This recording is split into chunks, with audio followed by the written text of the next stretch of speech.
31, Sean McGinty. Tigers designated hitter, number 14, Brady Wilson. Good evening, Crabs fans around the world and around the block, listening on the World Wide Web and on the radio. Crabs baseball is on the air. Benjamin and Mitchell tonight bringing you all the Rock'em Sock'em baseball action as the Crabs take on the Tigers for the second game of a 3-game weekend series. The Tigers had a good game last night against the Crabs, winning 11-6. They pounded out, I think, 16 hits in the game, something like that. Well, it was double digits by about the 5th inning. Yeah. So Crabs looking for some comeuppance tonight. It's a beautiful night, sunny day at the Arcata ballpark. They're introducing the players as we speak, and another big night for the Crabs. Of course, we're watching the scoreboard in Lincoln. If the Potters win tonight, the Crabs are then officially eliminated, I think, from postseason contention in the league. And if they don't, then we'll see what happens tomorrow. Well, it's interesting. They call it postseason, but it's really just a 3-game series. You know, it's a championship series, a face-off, and if we're being honest here, I mean, you're really just getting a swing at Healdsburg if you're getting a shot at the championship, because they've dominated throughout the league this year, and you know, a lot of credit to them. They've got a lot of talent and played well, and definitely set the standard high for the first inaugural season of the Pacific Empire League, and Crabs definitely have a bar to reach now for next season as well. That's right, yes. That's absolutely true. They really kind of just were in a league of their own, more or less, this year, the Healdsburg team. And we'll see what happens, but it's fun to have something to play for. That's absolutely pretty cool. All right, we're about ready to have the national anthem.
All right, very nice rendition of the national anthem.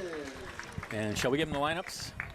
I think Mitchell? So. I think that'd be a good idea. All right, why don't you give them the Tigers lineup? Leading off and playing center field, number 10, Chase Christensen. The right fielder, Joe McGee, bats second. In the 3 spot, Charlie Mountain. He'll play second base. Dylan Drake, the shortstop, the cleanup man tonight. Jamie Mullen, man in the hot corner, batting 5th. Sean Stafford, the first baseman, in the 6th spot.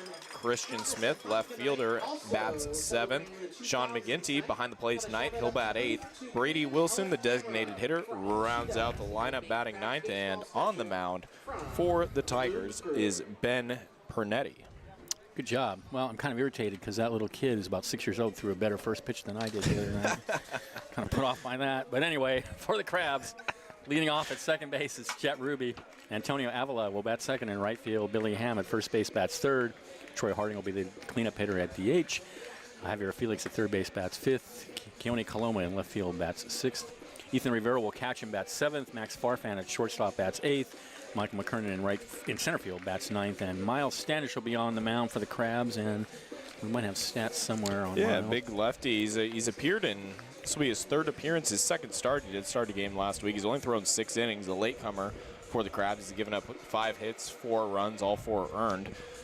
7 strikeouts through those 6 innings and 0-0 win-loss record. But on the positive side, although he does have a 6.0 ERA, he's only given up 1 extra base hit all year. So keeping the ball down and in the yard, but Again, They tried opposing that teams last night against the scored some Tigers, runs, and yeah. they had, I think it was 16 hits and 14 were singles. Well, and in the first inning, they were just finding the holes They were, yeah. throughout there. Yeah. I mean, it was The whole game was like solid that. contact. Yeah. And, yeah, just finding the gaps and just good ball placement for them. I mean, a good portion of that's got to be luck, but at the same time, I mean, good hitters, you know, good timing as well. Liam was pointing out that they beat one team 19-1 and another team 14-1, so they can put runs up, that's for sure, no question there.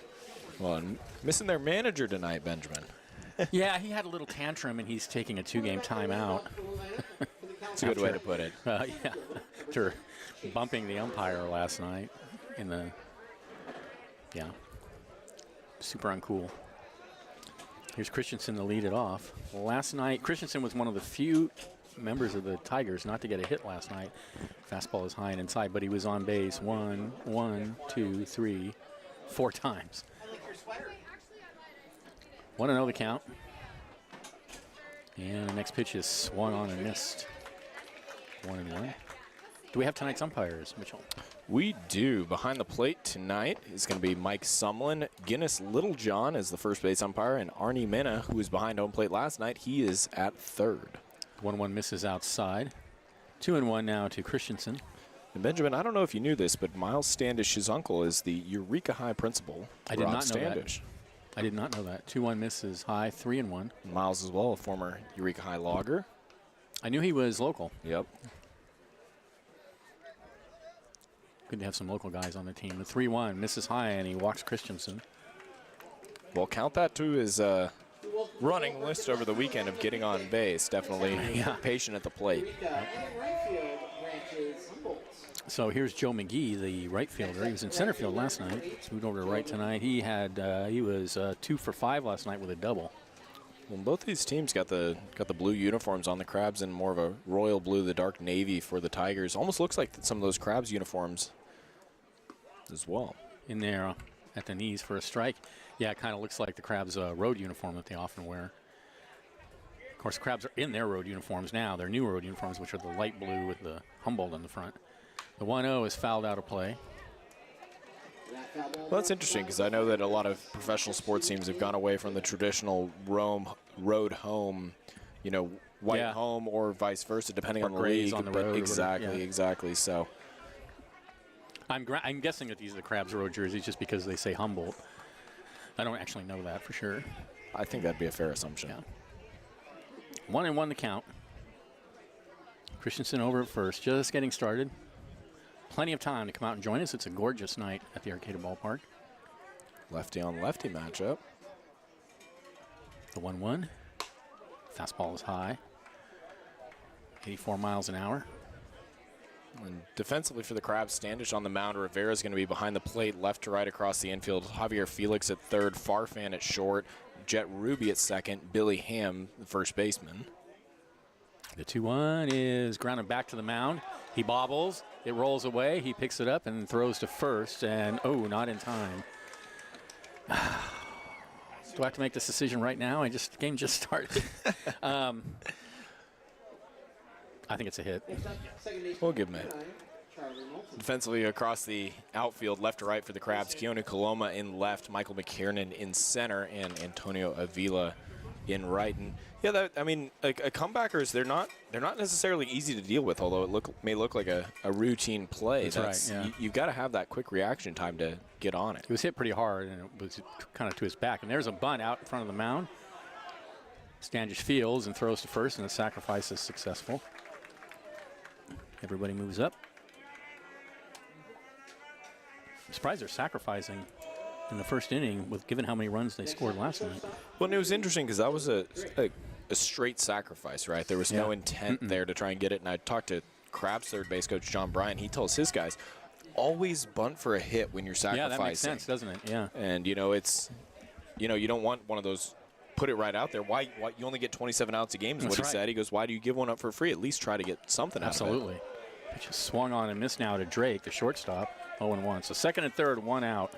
Yeah, I think that's right. Well, and home plate umpire Mike Sumlin, emphatic strike call there. He had a couple big wind-up punch-outs last night on the base paths. He enjoys the 0-1 fastball. Whoa. Call it the theatrics of it. That was I'll call it a ball, but that was clearly a strike. I don't know about clearly. That was right on the black, but. Yes, but you're not. I'm rooting for the. I try to remain unbiased here, Benjamin. I'll let you. We know which way you lean. Here's the pitch, and that's lined in the right center field. That's going to be into the gap. That's going to score both runs. On the run is Avila. Coming around third to score is Christensen and McGee, and it's 2-0 already in favor of the Tigers. A stand-up double for Drake. Well, then the breaking ball, I mean, came across at 70 miles an hour. That wasn't a hanger either. That broke pretty low in the zone, and Drake just a really good job staying patient with it and taking it to the right center field gap. I mean, that's exactly what you want to do with that pitch. And again, was just sitting breaking ball on it and got good wood on it. All right, here's Mullen. Last night was 1 for 3 with a double. He was also walked a couple of times, and he takes a fastball just high. So Tigers jump out to a 2-0 lead here with only 1 out. 1-0 the count. Similar situation to yesterday. Tigers getting a early advantage. There's a fastball that catches the outside corner, check swing. 1-1.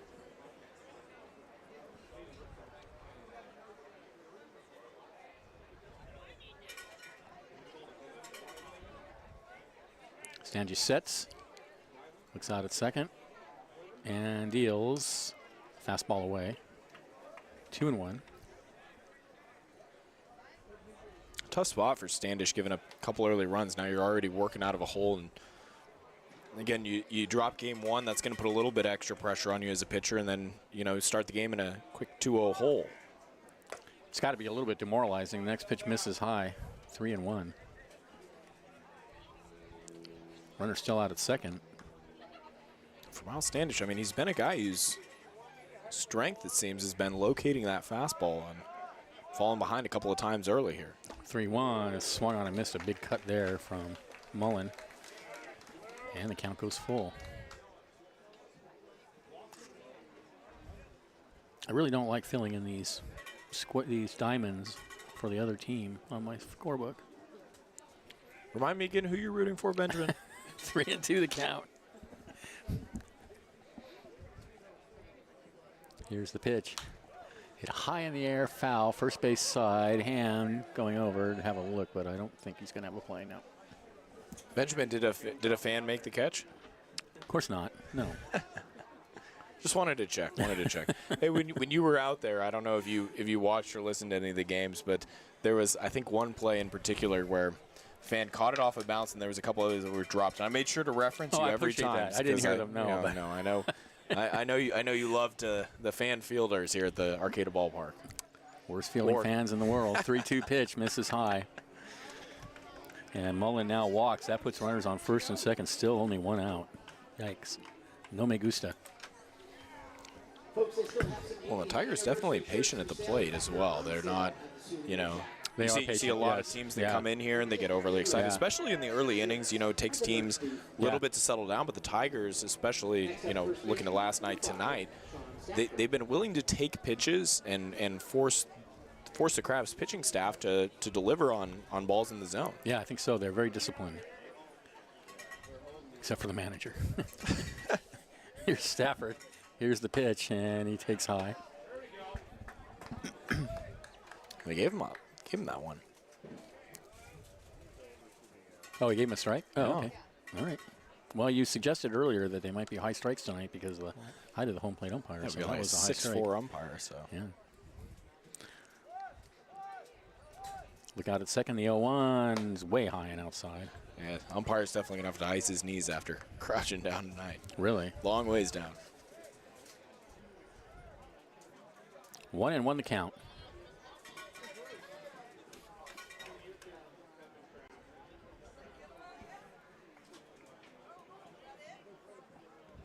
Here's the pitch, and swung on and missed. 1-2. Looked like he took something off.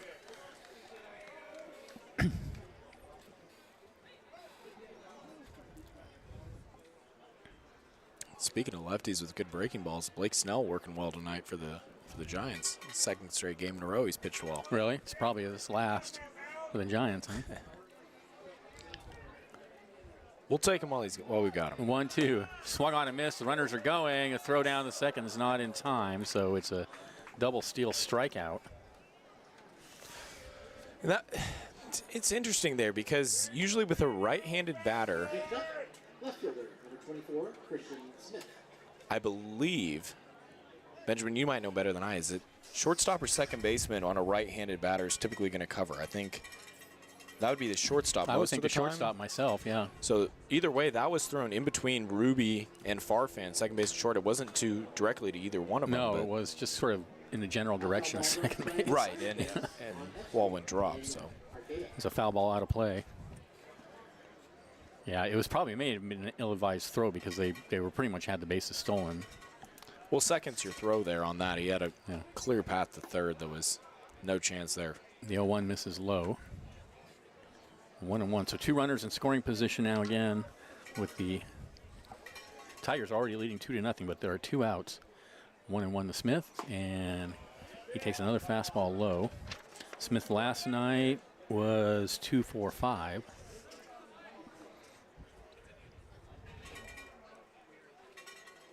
Standish rocks and deals in low, just low. 3-1. Well, and you got to give Standish a good amount of credit here. His misses aren't bad misses, at least not so far. And there's ball 4. And that that's going to load the bases. Yeah, that was pretty 3-1. wide. That's a bad miss. I just. It seems like, Benjamin, every time that you and I are on the air together, I just can't hold back from the jinxes. Just gotta say something. Yeah. Well, when I'm by myself, it doesn't seem to impact trouble. So, it's not just you. Liam took over the mic last night, and they scored 6 runs. So, well, that's clearly on Liam. Yeah, clearly on Liam, obviously. And now is that Eric out to the mound? So, yeah. Don't take it personally. I had a couple conversations with a couple different Crabs pitchers and just was asking about Giacconi and what he brings, in the mound visit as a pitching coach. And basically everybody's answer is the same. He's calm, level-headed, and is really just grounding for those guys out there because he's not going to put additional pressure on you. Just like, hey, execute the game plan, deliver. And the big thing that Giacconi preaches is the mental focus. And that's, you got 3 months out of the summer. I asked him about it, and he goes, the biggest thing you want to work on with these guys is the mental aspect of it. And Standish, obviously, with 2 on and 2 already across, I mean, not an easy situation to be in. Pitch is fouled out of play, up against the screen. Yeah, always strikes me as very calm, and you see a lot of managers go out to the mound and kind of, you can tell they're sort of not quite shouting, but they're very not calm. Direct, right? Yeah, they're and if you want someone to focus, you need to speak calmly to them. Here's the 0-1. Ooh, he tried to hold up and couldn't do it. Good pitch. 0-2. Drake at third, Mullen at second, Smith at first. This is a pretty big at bat right here because they have a chance to bust it open in the first. The 0-2 is low. Good pitch. Just missed with it.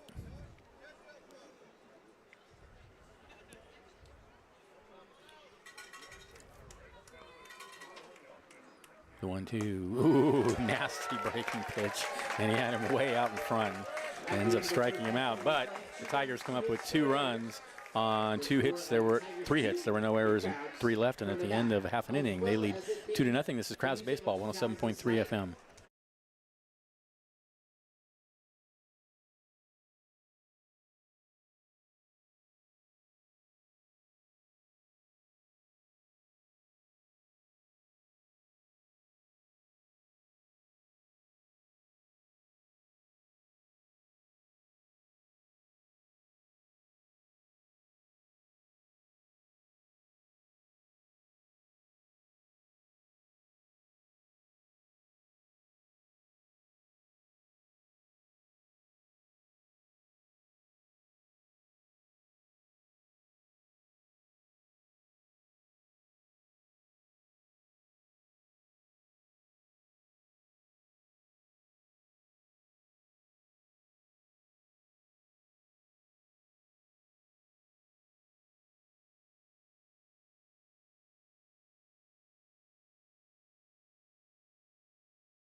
Welcome back. Thanks to Crestmark Millwork, a local manufacturer of custom cabinetry and millwork for commercial projects throughout California and Oregon, creating signature elements of extraordinary spaces since 1997. Crestmark's amazing creations can be seen on their website at www.crestmarkmillwork.com.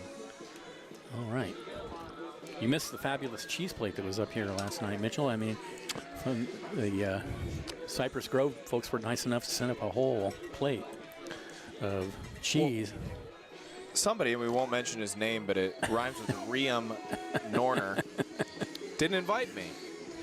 I was here. Oh, you were here? Yeah. See, if I'd known, I would have certainly said, come on up. I didn't. You know. Enjoying the game as a fan, Benjamin. It's always good. Although you do that every night, so that's okay. Yeah, that's right. Yeah, I don't know what you mean. As opposed to what? Here's Jet Ruby to lead it off for the Crabs. It'll be Ruby, Avila, and Ham. Ruby with the night off yesterday. It's I'd say out of the ordinary for a Friday night, although yeah, it is. Guyver's got to try to get everybody a certain number of innings as we wind up the summer. And he takes a breaking pitch in there at the knees for a called strike. Well, that's an elaborate called strike call. I like the theatrics. I do too. I think it makes the more game fun. entertaining. Yeah. The 0-1 is grounded out to second base. Throw to first. One away. I don't have a second baseman on my fielding chart. Charlie Malton. Charlie Malton. Hey, here comes our bat boy, Kellen. Lincoln, bottom of the second.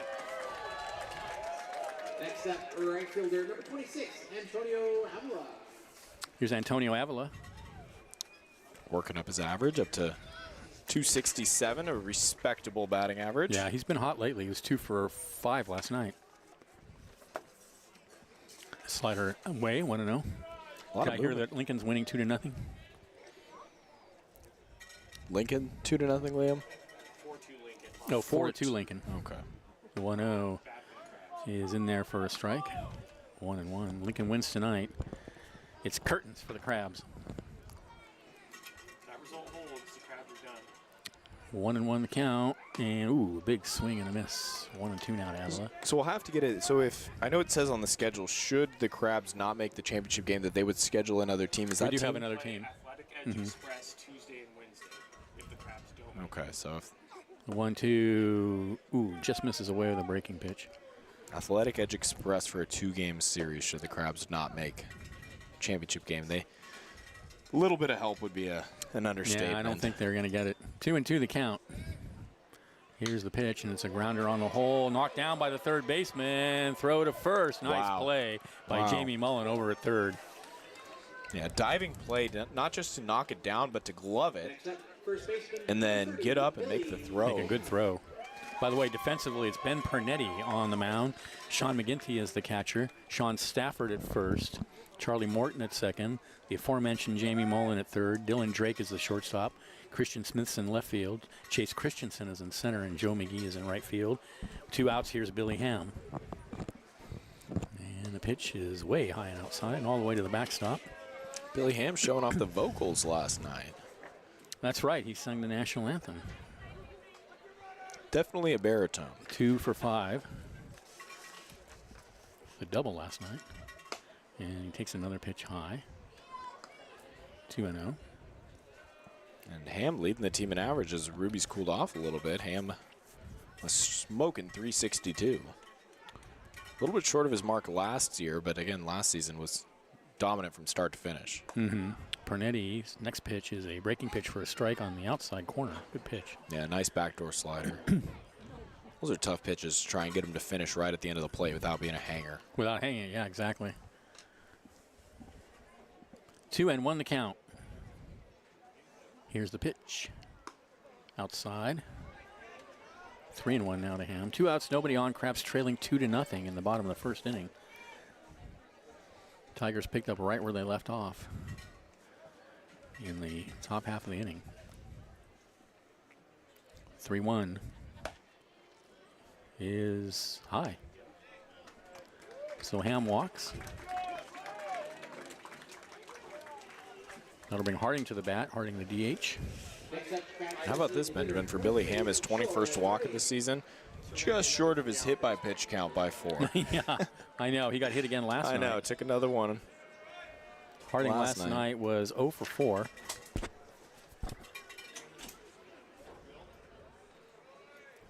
Here's the pitch. Seems like he gets hit on the foot a lot. Yeah. I don't know why that is, but there's a slider taken for a strike on the outside corner. Harding on the year, 267. He's got 8 extra base hits, 31 RBIs. Leads the team in that category. That one's popped in the air on the infield. Second baseman Malton is calling for it, and he's got it for out number 3.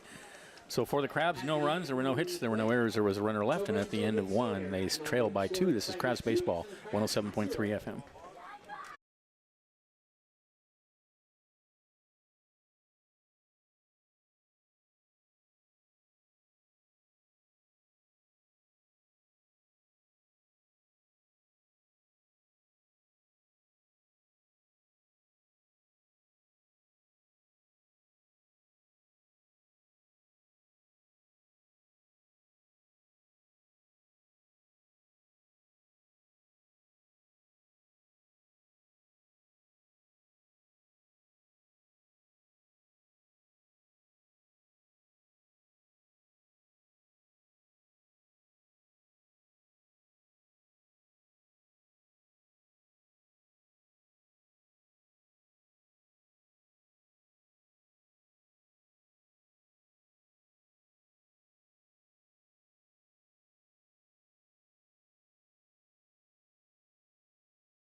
Welcome back. Thanks to Compass Community Credit Union. Hey, Crabs fans. Compass Community Credit Union is happy to point you toward a better banking experience. Visit their conveniently located branches in Arcata and Eureka or online at compassccu.org. That's compassccu.org. Top of the second, it'll be the 9-hitter Wilson, then Christensen and McGee for the Tigers, leading 2-0. Tigers almost batted around in the first, so Standish going to look to try and get ahead early if possible. That would be good. Wilson did not play last night. He takes a fastball high.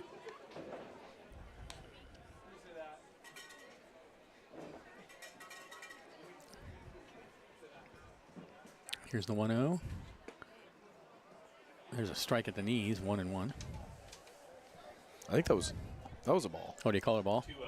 Oh, okay. Well, it was a ball. it was a very high hand raise too. Right. It looked like I see. Now I get it. Okay, and there. Okay, that's the strike call. I was going to say for a more subtle umpire that might have been a strike call, Right. but 2-1. yeah, for Sumlin it's just another day at the ballpark. I was just going to say, where's the dance? The 2-1 is a check swing, and now the count's 2-2. Well, and it's great because as he stands up, he kind of bends that other knee Yeah. and the side shot to the right. It's cool. Yeah, it's like that. Definitely having fun with He it. strikes a pose. Next pitch is swung on and missed. That's what summer baseball is all about, having fun, whether you're player, fan, umpire. I mean, come out and have a good time. Third strikeout for Standish. All of them swinging as well. 50-50, make sure you get both colors of tickets. 50-50 being sold in the stands. Leading the lineup for the Tigers, number 10, Chase Christensen. So here's Christensen. He walked to lead off the game. There's a big swing and a miss. Had a pitch low and away. 0-1. That one's lined in the center field, and that's going to be caught by McKernan right at him. Can of corn for McKernan. For a minute, I thought it was going to drop, but it was hit harder than I thought. I kept carrying. That was 91 miles an hour off the bat. 2 outs. Here's McGee, singled his first at bat. And you weren't here. I had the privilege of interviewing Matt Mayoko when he came up to the booth. He was blown away by the fact that he goes when I did a couple Crabs games filling in, he was like we had none of this stuff. It's like It's all new. you know, and he's like you brought up launch angle the other night. He goes, I couldn't believe it. I know, yeah, it's true. It has transformed our broadcast. Absolutely. Next pitch misses low. 1-0 now to McGee. And there's a fastball taken for a strike on the outside corner. The other one that was fun was when we had a pop-up. bounced off the top of the railing that supports the netting. And my sister, who does statistics for a living, I asked her what are the odds of that, because I knew she was watching on the live stream. She said very low. I was like, that's a great statistical number. Yeah, very low. I like that. Yeah. Yeah. 1 and 2 the count. Kind of knew that. You know. Confirmation from an expert's always good. It's the 1-2. Swung on and missed. And that ends the inning. Nice job from Miles in the second. That's nice. Tigers go down 1-2-3, but they lead 2-0. This is Crabs Baseball, 107.3 FM.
Bottom of the second inning, Crabs trailing 2-0. It'll be Javi Felix, Keone Coloma, and Ethan Rivera to bat against Ben Fernetti of the Tigers.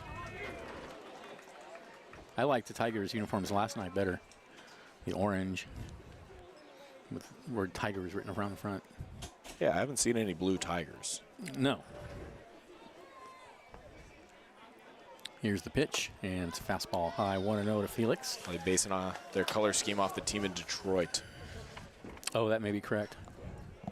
Felix last night was 1 for 3 with a couple of walks, and there's a ground ball up the middle and through for a base hit. First hit of the night for the Crabs.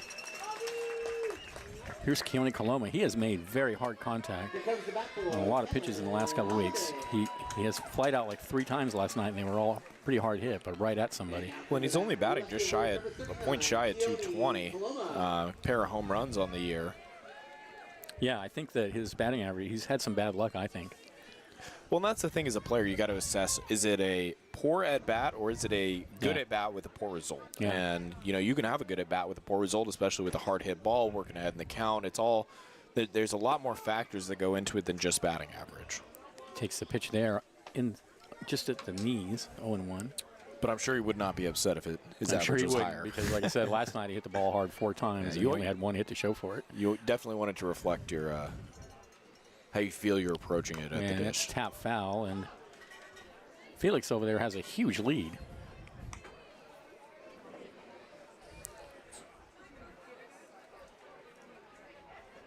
So 0-2 at the count.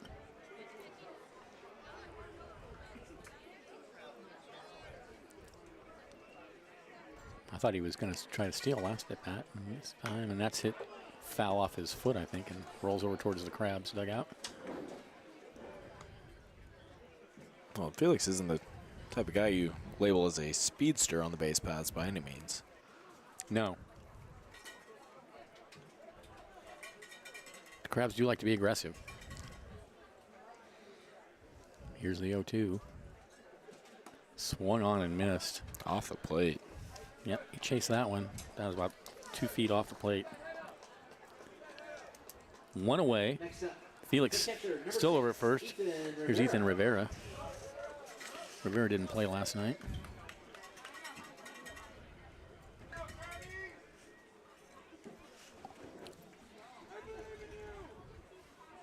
Here's the pitch, and that's lined right at the shortstop. Throw back to first is not in time, and it gets away from the first That baseman. drilled Felix sliding back Did into that hit him? first. Yeah, he took that one off the back. Yep, he's going to take a little walk. Yeah, not fun. You think by the time you get on your on the base pass, the risk of being drilled by a fastball Yeah, you would think, kinda wouldn't you? Yeah. diminishes, but yeah, sliding That back was into the base. Yeah, still reeling over there, having a He's still in some conversation pain, with yeah. Giacomini. It is shocking when you watch a game, when you watch all the time, how often players get hurt. Yeah, no kidding, especially for what's labeled as a non-contact Yeah. sport. Yeah. Gave me newfound respect for Cal Ripken. Absolutely. Iron Man. So here's Farfan.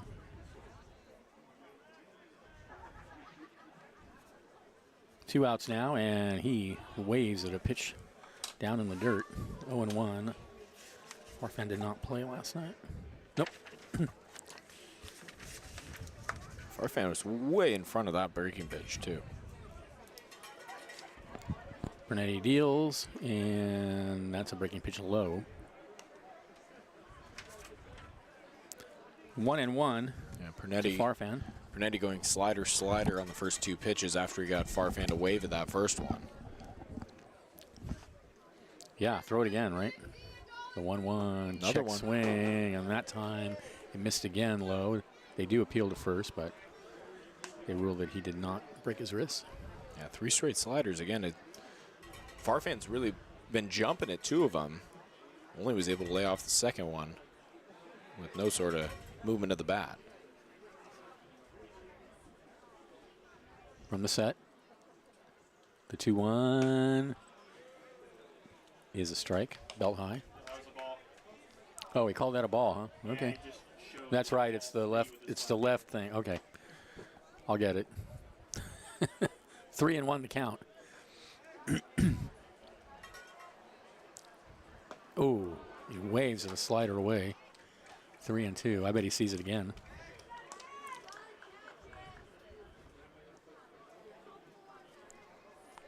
Full count. Yeah, and if you're Farfan, yeah, I mean,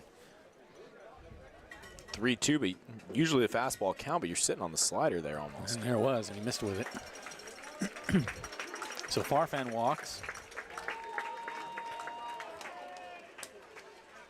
Next up, center fielder, number 8, Michael McKernan. Here's Michael McKernan. Yeah, McKernan last night had a double and a single in 5 trips.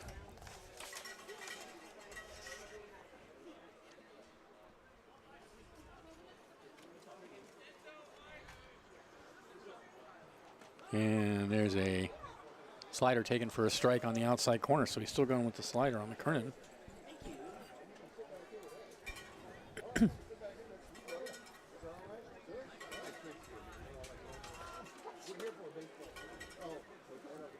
The 0-1.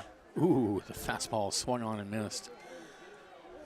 Well, that's what you get when you go slider heavy and set up with the off-speed pitch. That fastball becomes open, especially that high one. Even if you miss it a little bit more towards the middle of the zone, it's a high percentage chance that the batter's going to be behind on it after throwing unloading the clip of sliders. The 0-2, high fastball again. That was too high, though. Yeah, high level on that one. 1-2. Smart pitch, though. Waste pitch, 0-2. Yeah, and not a bat waste pitch. It wasn't that far off. Oh, exactly. Try to get a... And those high fastballs are really hard to lay off as it is. Absolutely. Especially when you got to protect in an 0-2 count. The 1-2 breaking pitch just misses. I thought he had that one. I thought he had it too. So 2-2. And someone behind the plate's been pretty much on par with what we're seeing from the TrackMan. So a lot of credit to him as an umpire tonight. It's done a That's what was funny very about nice last job. night was the ump last night, 2-2 pitch. That misses outside and the count goes full. I mean, most of his calls were pretty much on, and yet both managers were out screaming at him and got tossed in the game. 2 for 2 on ejections. Yeah, and yet I just, Liam and I were obviously watching the TrackMan, and he was actually pretty accurate most of the night. Runners will be in motion here. 3-2, Felix at second. Farfan at first, and there's a grounder up the middle. Shortstop's got it, and he throws to first, and that will end the inning. Crabs failed to score. There was a hit. There were no errors and 2 left, and at the end of 2, they trailed 2-0. This is Crabs Baseball, 107.3 FM.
Thanks to Cypress Grove Cheese, the leading producer of delicious artisan goat cheese, including Humboldt Fog, one of the most famous cheeses in the country, proudly based in Arcata. Cypress Grove cheeses are available at cheese shops and grocery stores nationwide and online at cypressgrovecheese.com.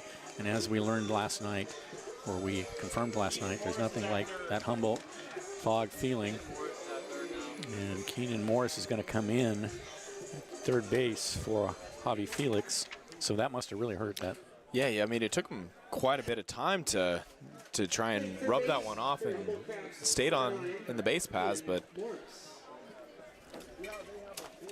Morris is going to take over defensively.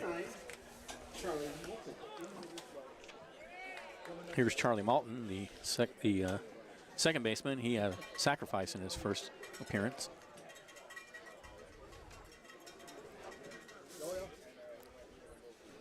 Oh and 1, here's the pitch, and that sails outside. Off-speed pitch. On 3-4-5 for the Tigers here in the third, as they already hold on to a 2-run lead. 1-1 is low. A lot of movement on that pitch. Was that like a two-seam or a changeup probably? Across the plate. Strikeout pitch to left-handed hitters. 2-1. Swung on and missed a big cut there. Fastball on the outside corner. 2-2.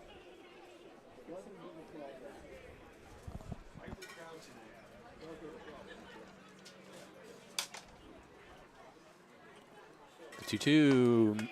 Ooh, just misses inside. And the count goes full. Well, Malton backed off the plate like that was way inside, but that was quite literally right off the plate. Yeah. So he just missed. I say pitchers or catchers will sell on a frame job, and 3-2 is fouled up against the screen. I saw Jay Lee do it last night, and it was a pitch that was definitely low and away, and he grabbed it, and it was called a strike, and I think Lee sold that pitch. 3-2 the count. And that one's hit in the air to center field. McKernan rushing in, and he will make the catch. One away. Got a shout out up to the booth. Welcome Sherry to her first Crabs baseball game. Have fun. Here's Dylan Drake. Doubled in his first at bat. 2 RBIs. not often you see a shortstop in the cleanup spot, but he's got power and speed, that's for sure, especially watching that double in the first. Yeah, there's a fastball right down the middle for a strike. That's more common nowadays than it used to be. You know, the hitting shortstops. The 0-1. Fouled up against the screen, 0-2. My favorite player of all time, shortstop.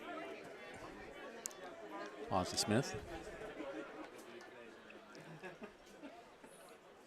0-2 now the count.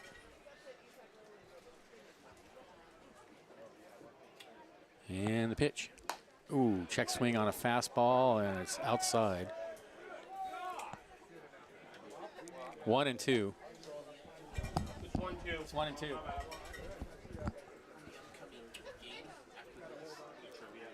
And the pitch in the dirt, 2 and 2. Standish is, again, knock on wood, gained a bit of momentum here in the last he's 4 gotten it batters together. he's Yeah, faced. yeah. I mean, I am a bit salty, but it's fine. Yeah, no, there's that. It's fine. It's fine. 2 balls, 2 strikes. Fouled out of play. I'll get over it eventually. Looks like the Tigers have that California Angels logo on their sleeve. Mm-hmm. They're just really stealing from everybody, aren't they? 2 and 2 the count. Well, if you don't have original ideas, you got to outsource. That's right. Here's the next pitch misses high, 3 and 2. I mean, You know, you could. when you're claiming you're California, you recommend, you know, you stand for California somehow. I mean, come on. Benjamin, let me know if you don't know any good copyright lawyers. That's right. 3-2 is grounded out to second. Throw to first, 2 away. I always tell the story. I remember that year the team showed up called the Giants, and they had uniforms that were very much like the Giants, and they got sued. And when they came back the next time, they were called the Nats because they didn't have money to buy new uniforms, so they just changed the. They just took the. Usually, if you get sued by a Major League Baseball team, that's not going to bode well for your finances the following season. So, yeah, they were the Nats the next time.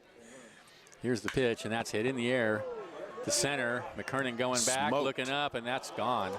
That is a home run right over the center field fence. 406 feet, 103 miles off the bat. Well, when that one went, kept waiting for it to drop. I Me thought too. McKernan was going to have a play on it, I thought maybe he at the was warning too. track or off the wall, and that thing got out of here in a hurry, too. Yeah, that was crushed. Yeah, Mullen right down Broadway. I mean, that pitch is right down the middle. Fastball just demolished.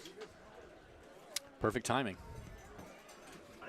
3-0 now in favor of the Tigers. I should have made fun of their uniforms. Here's the pitch. It's high to Stafford. At least we know who to assess the blame to, Benjamin. He struck out his first at bat. You know, I love it when you and I are on the broadcast. It's never the Crabs' fault whenever they lose or give up runs. We can No. always find somebody in the booth to blame. No, it's always somebody's fault up here. 1-1 the count. Well, yeah, we keep track of broadcaster ERA now. Yeah, we're doing broadcaster ERA. Next pitch is low. 2-1. So you look at the stat line, you'll see Benjamin Schaefer starting broadcaster, Liam That's Warner right. starting broadcaster, Mitchell. What am I, the closer, reliever? I think just a reliever. I think on nights when you're by yourself, you're the 9-inning starter. You're the complete. You get a complete game. Next pitch is fouled up against the screen. 2-2. Yeah, definitely a mixed bag. I got a couple starts, Yeah. couple relief efforts. And you got a couple of complete games, I think, too, didn't you? 2-2 pitch. Swung on and missed, blew it right by him, and that ends the inning. But the Tigers get a run on a bomb by Mullen, and they take a 3-0 lead. This is Crabs Baseball, 107.3 FM.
Welcome back.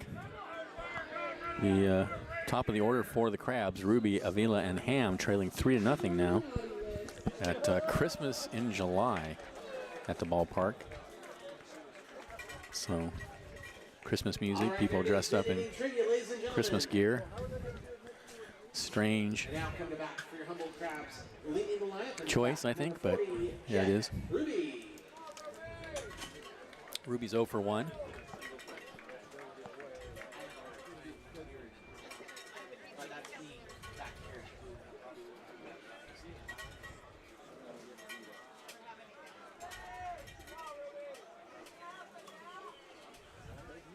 Ben Pernetti out on the mound with a 3-run lead. Here's the pitch to Ruby, and that's outside.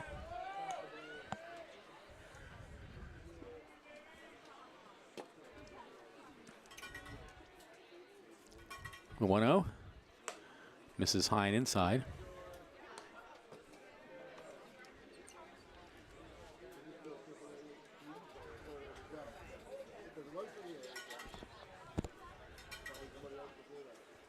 Two-oh. Line into right field for a base hit towards the line. Over to get it is McGee. And he bobbles, and Ruby's going to go to second. Here comes the throw, and he's in there. A single and an error.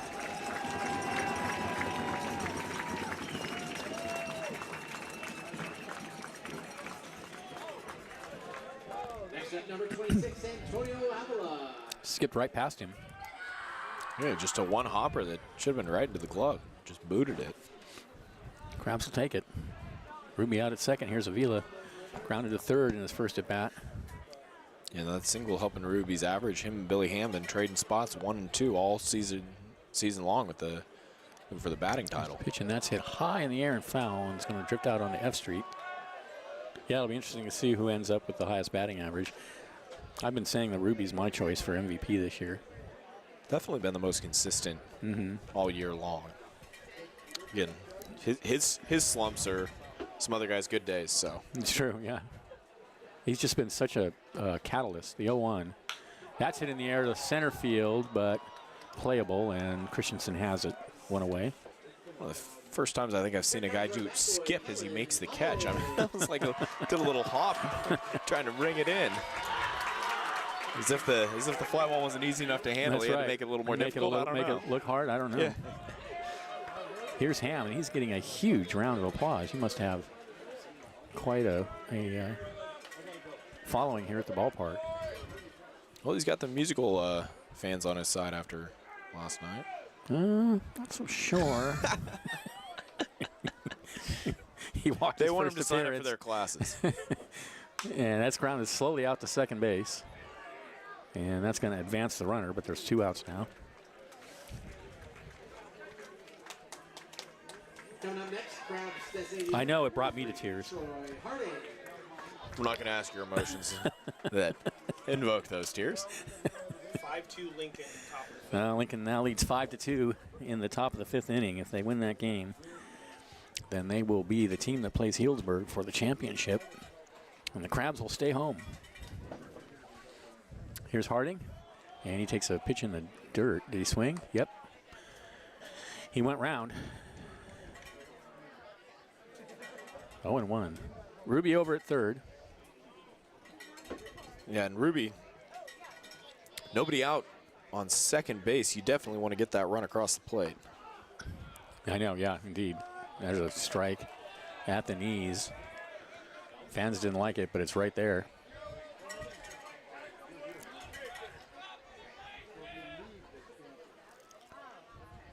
The 0-2. Ooh, breaking pitch misses low and inside. Actually, that could have been called a strike, too. That was close. That was a great pitch. If you're Harding, you can't swing at it, and just paint the corners of the zone. Really nice pitch from Pernetti. The 1-2 swung on and missed, got him, and that ends the inning again. The Crabs strand a runner. There was a hit. There were no error. There was one error, and there was a runner left. And at the end of 3, Crabs trail 3-0. Stay tuned. Mitchell will be along to bring you the middle innings. This is Crabs Baseball, 107.3 FM.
All right, we are back.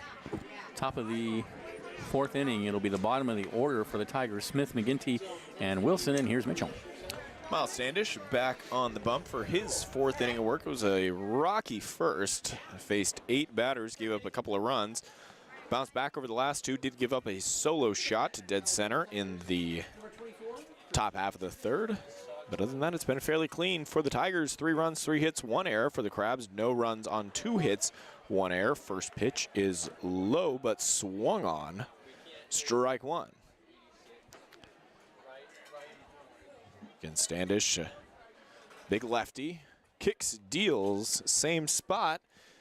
This time Smith able to hold on to the bat, 1-1. Quickly working, Standish, grounder to the shortstop, up and throw to first is in time. Smith is retired. Max Farfan, the shortstop, good defensive play, up with a nice throw to first. Here comes the catcher, Next up, number 31, Sean McGinty. McGinty struck out swinging in his first plate appearance. Tall for a catcher, as first pitch is fouled off towards the Arcata Plaza, 0-1. And Crabs dropped game 1 last night, trying to get a win here on this fine Saturday evening. Set up for a rubber match tomorrow. Pitch from Standish, taken, strike.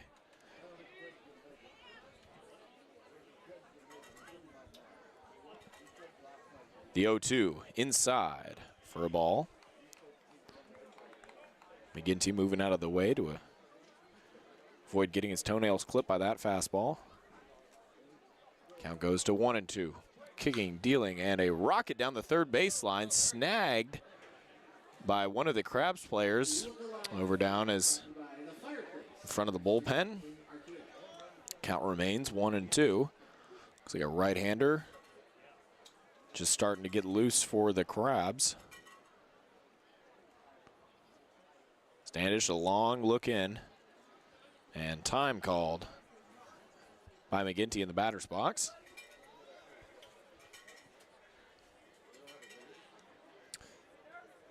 Tapping the plate and a little bat twirl for McGinty as he waves and misses. Strikeout number 5. So as McGinty goes down swinging, quickly 2 away here in the top half of the 4th inning. Crabs trailing 3-0. Professor Benjamin Schaefer, Mitchell Manji bringing you the action tonight from the Arcata ballpark. Into the box, into the batter's box. Designated hitter Wilson, he waves and misses. Strike 1. Although not the desired result for Standish on the mound. An efficient first few innings. That one's fastball high and away. Taken 1-1. You don't get to come back in. Again, the 9 spot, lineup will turn over. Christensen, the leadoff man, in the on-deck hole. Should he get a spot as a off-speed pitch.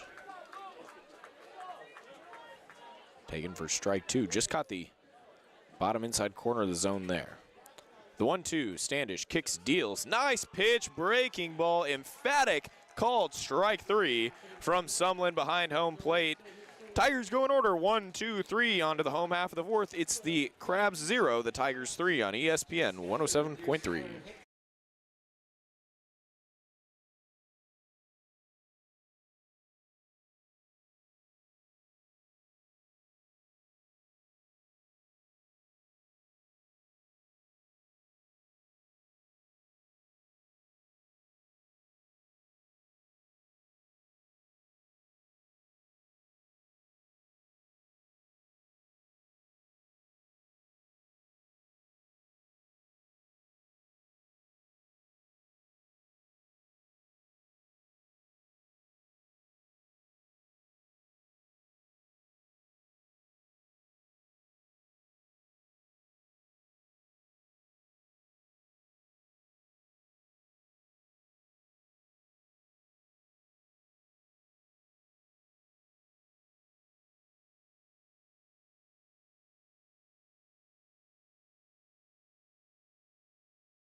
Home half of the fourth, due up for the Crabs. It'll be Keenan Morris. He's filled in for Felix Coloma and Rivera. Crabs baseball brought to you in part by North Bay Automotive. North Bay Automotive on 10th Street in Arcata, providing a comprehensive range of auto repair services for more than 20 years.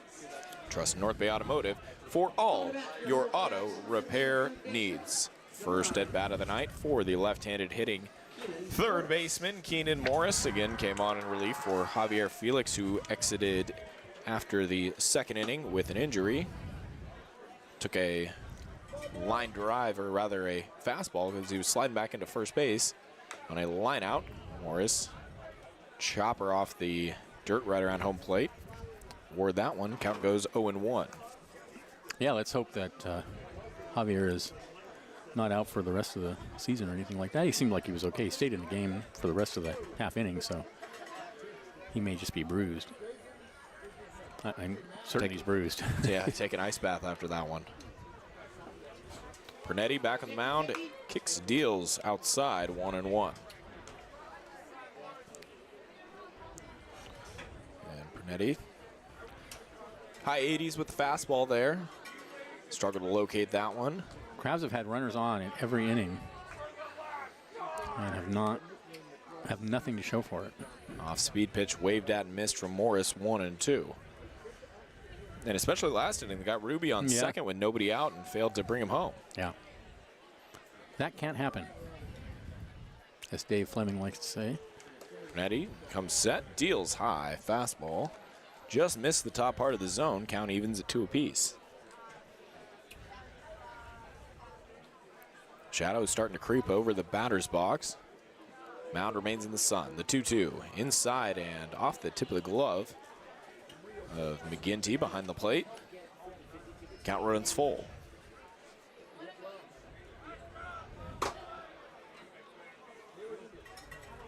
Again, Crabs, the offense has been the pain point for them all season long. Yep, sure has.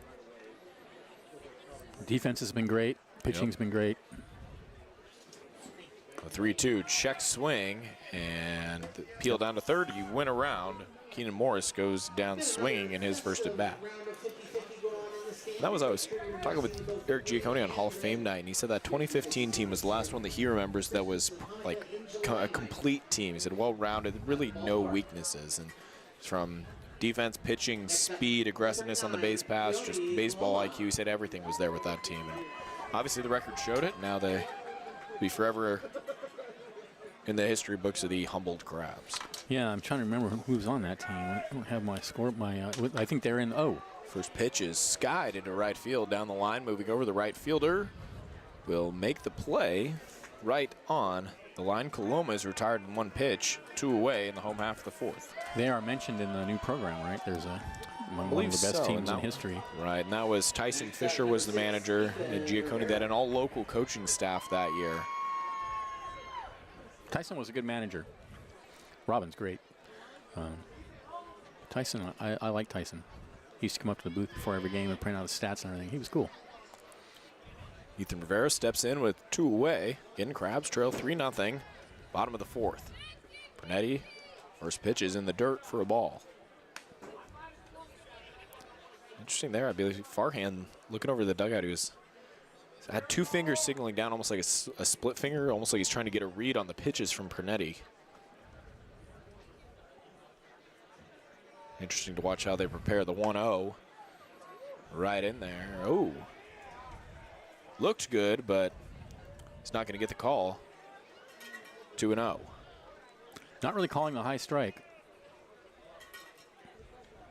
I've got to learn to be a little bit more patient and let the umpire make the call. Sometimes I'm trying to play umpire. That one's lined into center field. Coming in the center fielder, slides in off his glove. And Ethan Rivera's aboard with a single with 2 away. Good contact there from Rivera, and Chase Christensen gave it a good run in center.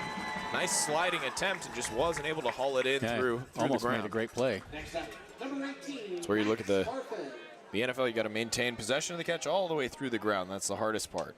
Oh, I didn't know that, really.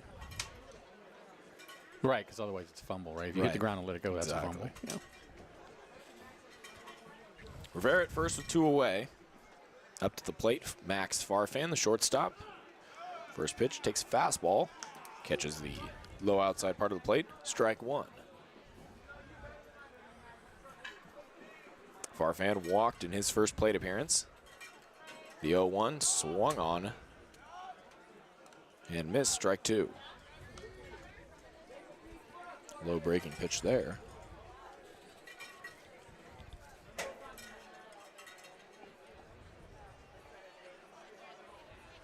Long look at the pitcher, a bat twirl for Farfan. And the 0-2, breaking ball off the outside of the plate. Ball one. I was sort of hoping that the Tigers exhausted their good pitching last night, which happens sometimes on these weekend series, but I don't think that's the case. Now, Pernetti's definitely looked sharp tonight as the 1-2 is grounded toward the shortstop. Going to be a tough play, scooped up by the third baseman. Long throw to first and not in time. Max Farfan beats that one out. It was a soft grounder, soft spot of the infield right in between the third baseman and shortstop, and Mullen, the third baseman, tried to make a spectacular play, and which he did, but would have been the cherry on top for him if he was able to throw it out. For Farfan and the Crabs, it's a second base hit of the inning. Michael McKernan. He had to spin to get enough on it, I think, and that cost him. Definitely took away some valuable seconds. 2 on, 2 out. McKernan into the box. Takes called strike one. Crabs fans not too thrilled with Sumlin behind the plate, but he's been pretty darn sharp tonight. Pernetti deals fouled away and out of play by McKernan. Quickly McKernan in an 0-2 hole. Crabs struggle, mentioned with the hitting, but especially with runners in scoring position, they just haven't really this season, haven't seemed to put together many rallies. I mean, they do, obviously they score runs, but you don't see them like that 6-run rally last night that the Tigers put together. You don't see them consistently just bang, bang, bang, bang, bang. 0-2 is taken in the dirt, off-speed pitch, 1 and 2. And the times that the Crabs do string a lot of runs together, they're usually getting help from opposing pitching. Yeah. They get a lot of errors or walks or something like that. Pernetti comes set. Look back at second and deals. That one catches the outside corner of the plate, called strike three. McKernan not excited about it, but he is retired. No runs, 2 hits, no errors as we head to the 5th inning of play. Already, this one's flying by here on ESPN 107.3.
So for the starter, Miles Standish, his night is done. He goes 4 strong, gives up 3 runs, 3 hits.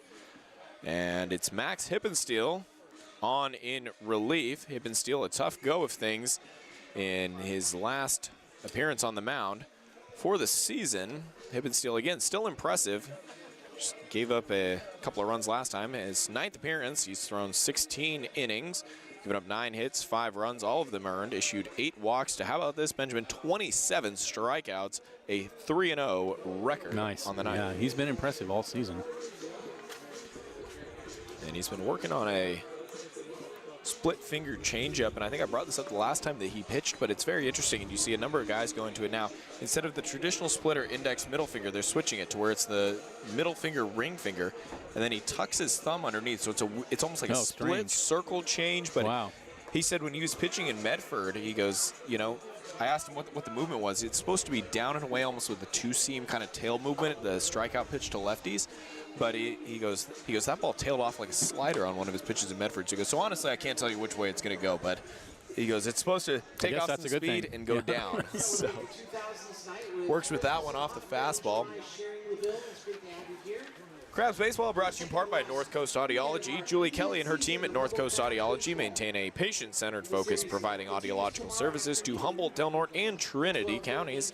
They're dedicated to helping all patients, regardless of age or insurance coverage. Trust North Coast Audiology for all your audiological needs.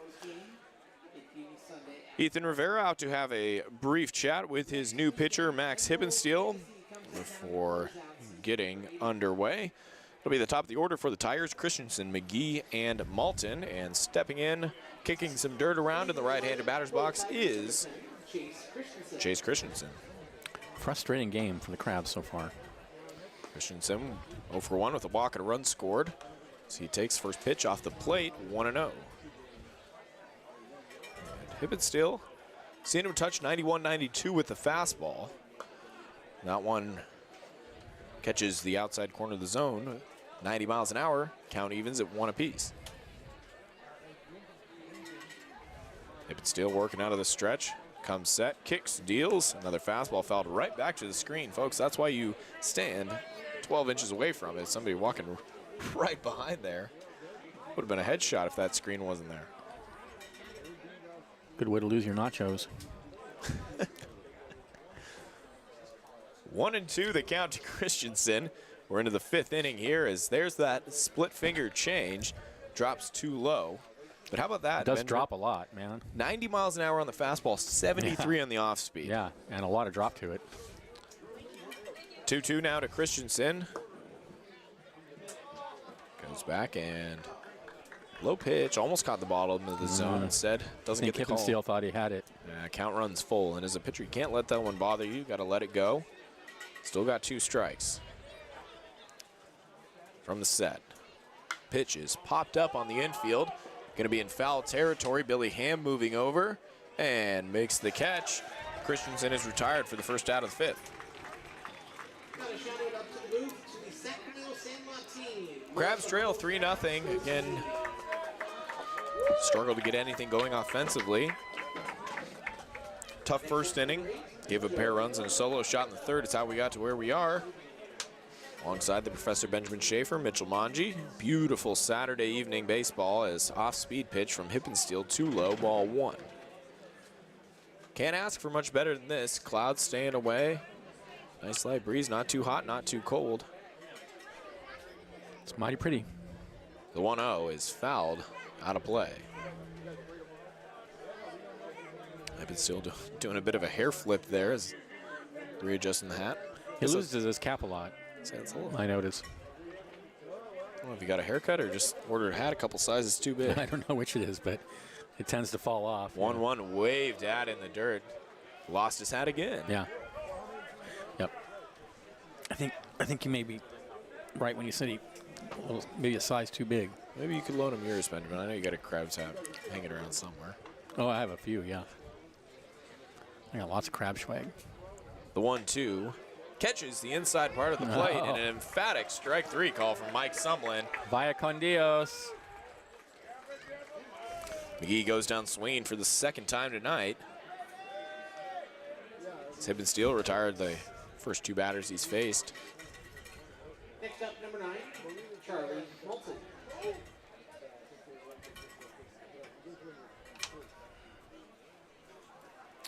Hippensteel off-speed pitch, off the plate, 1-0.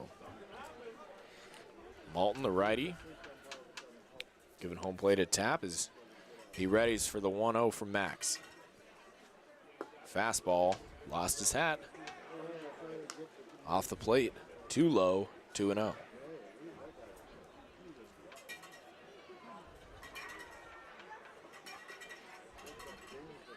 Crabs again trail by 3 runs here. The pitching's been not too shabby as that one's popped up into right field. Playable. He's giving a long run as Avila and making the catch right at the line. And Malton is retired. 3 up, 3 down, 1, 2, 3. Go the Tigers in order onto the home half of the 5th. It's the Tigers 3, Crabs 0 here on ESPN 107.3.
Home half of the 5th, Crabs trail 3-0 here on ESPN Radio. Crabs baseball brought to you in part by North Coast Mercantile. Family owned and operated, serving Humboldt County since 1951. North Coast Mercantile brings you a fantastic assortment of domestic import craft beers, as well as wine, spirits, non-alcoholic beverages, and snacks. Check out the North Coast Mercantile's tightest trailer in the right field beer garden of the Arcata Ballpark. 8 taps featuring local microbrews, wine, and cider. They got something for everyone. Crabs would like to get some runs across the plate, and it'll be the leadoff man, Jet Ruby, here in the top of the 5th. And Benjamin, how often do you see that? I mean, he's called the leadoff man, but you don't expect him to lead off the inning 3 straight times. No, that's funny. You do not. Let off the 1st, let off the 3rd, let off the 5th. Has Ruby. Reached base once by way of a single in his last plate appearance. He takes first pitch, ball 1. Again, Crabs with 4 hits tonight, no runs to show for it. 1-0 to Ruby. Cranked into right field down the line. That'll get down for a base hit. Right fielder up with it, and Ruby will be held at first with his 2nd single of the night. He boosts that batting average. Crabs got a runner on with nobody out, and see if they can do something with it here in the 5th. That's the 2nd time tonight he's yanked the ball over to first base and down the line. Next up, number 26, Antonio Avila. Waiting for some base hits from some friends to bring him around to score. 5th hit of the game for the home team. That's what's frustrating. They've out-hit the Tigers. Pick-off. They trail 3-0. Pick-off throw to first. Diving back safely is Ruby. Antonio Avila in the right-handed batter's box. Waits the first pitch. Swung on and missed. Strike 1. Fastball just off the plate, and Avila aggressive early on. Ruby being held on at first. 3-step lead. Pernetti working out at the stretch for the Tigers. 5 dominant innings. He deals. Showing bunt as Avila pulling back. Pitches low. The count evens at 1 apiece. I hope he's not really bunting. Wouldn't be surprised after showing bunt to see Ruby in motion here. 1 run is not really. Pernetti comes set. Showing bunt, pulling back. Throw down to first, trying to get behind Ruby. Not in time. Pitch was taken for a ball by Avila.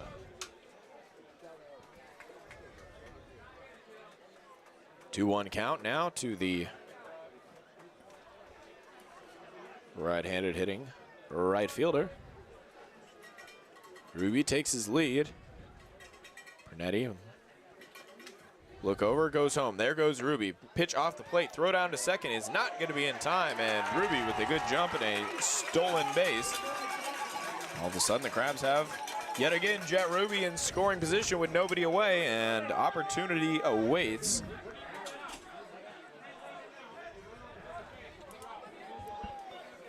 Again, slider off the plate, so the count is 3-1 to Avila. Avila 0 for 2 on the night. Trying to erase a goose egg. 3-1. Taken. Ooh, called for strike 2. And Avila did not try to walk that one to first, and definitely not showing up the umpire, but also knowing it was close enough to where it could have been called a strike. Playing way off the line at first. Full count. Breaking pitches slapped into center field. Moving back in towards the track, making the catch, the center fielder. Tagging is Ruby, and he will be into third standing. So Avila, not a base hit, but it'll get the job done. Avila advances Ruby to third. Now the Crabs in a prime position with Billy Ham up to the plate. Ham 0 for 1 on the night. He walked in the first inning. McGinty, the catcher, will take a minute to have a conversation with his pitcher, as really, Benjamin, the first serious danger that Pernetti's faced. I think that's the first time that the Crabs have had a runner on third with less than 2 away. That's right, yeah. It is the first time. So although the Crabs have got 5 hits to show for themselves, not much besides that, haven't been able to move the runners around the base paths. The 1-out pitch is a chopper to the shortstop. That'll bring home Ruby. Second baseman up with it and throw to first in time to retire Ham. But Ruby comes home, and the Crabs have their first run of the night.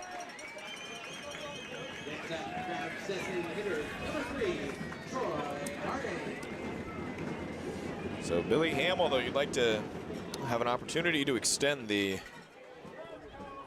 put together a rally, as you had mentioned, Benjamin, a struggle, pain point for the Crabs, but they'll take a run any way they can get it. Yeah, at least it's 1 run. At least they're on the board. So you use 2 outs to advance the runner, and Ruby scores the first one as Troy Harding takes a breaking pitch. That was way off the plate, and that was called strike 1. Unbelievable. Yeah, that's like a foot off the plate. We gave a lot of props to Mike Sumlin there. First real argument I have with him of the night. Another breaking pitch. This one over the plate, called strike 2. Quickly Harding in a hole. Bottom of the 5th inning, Crabs have their first run across.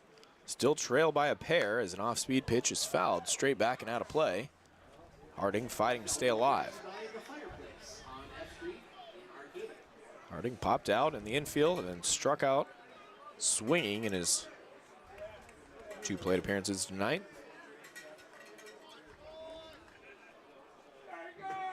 The 0-2. Waved at, missed on a pitch in the dirt. Harding will trot down to third, but he goes down, down to first. He goes down swinging. So for the Crabs, 1 run, 1 hit, and no errors as we're on to the 6th inning. Crabs trail 3-1. You're listening to Crabs Baseball, ESPN Radio.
Sixth inning of play from the Arcata Ballpark. Crabs trail 3-1 as Max Hippensteel, Hippies his teammates call him, back on the mound for his 2nd inning of work.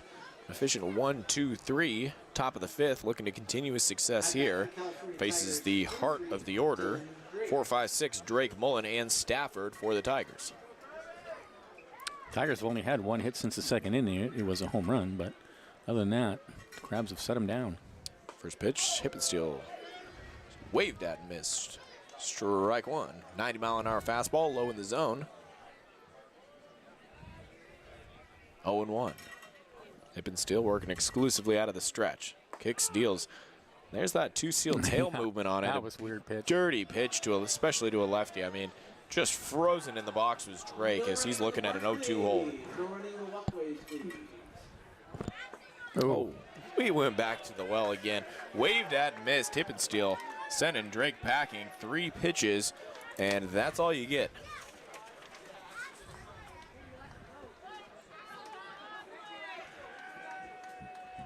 Here comes Mullen, third baseman. He's the one who sent one out of here in a hurry in his last plate appearance. He sure did. Dead center field. All was tattooed. Faces a different pitcher this time in Hippensteel. Righty on righty.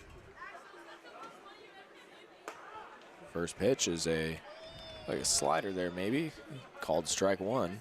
Off speed pitch, definitely not a fastball. But also not that changeup again, that so much downward movement. There it is. There it is, 75 miles an hour. Dropped outside the zone. Man, 1-1. That really drops.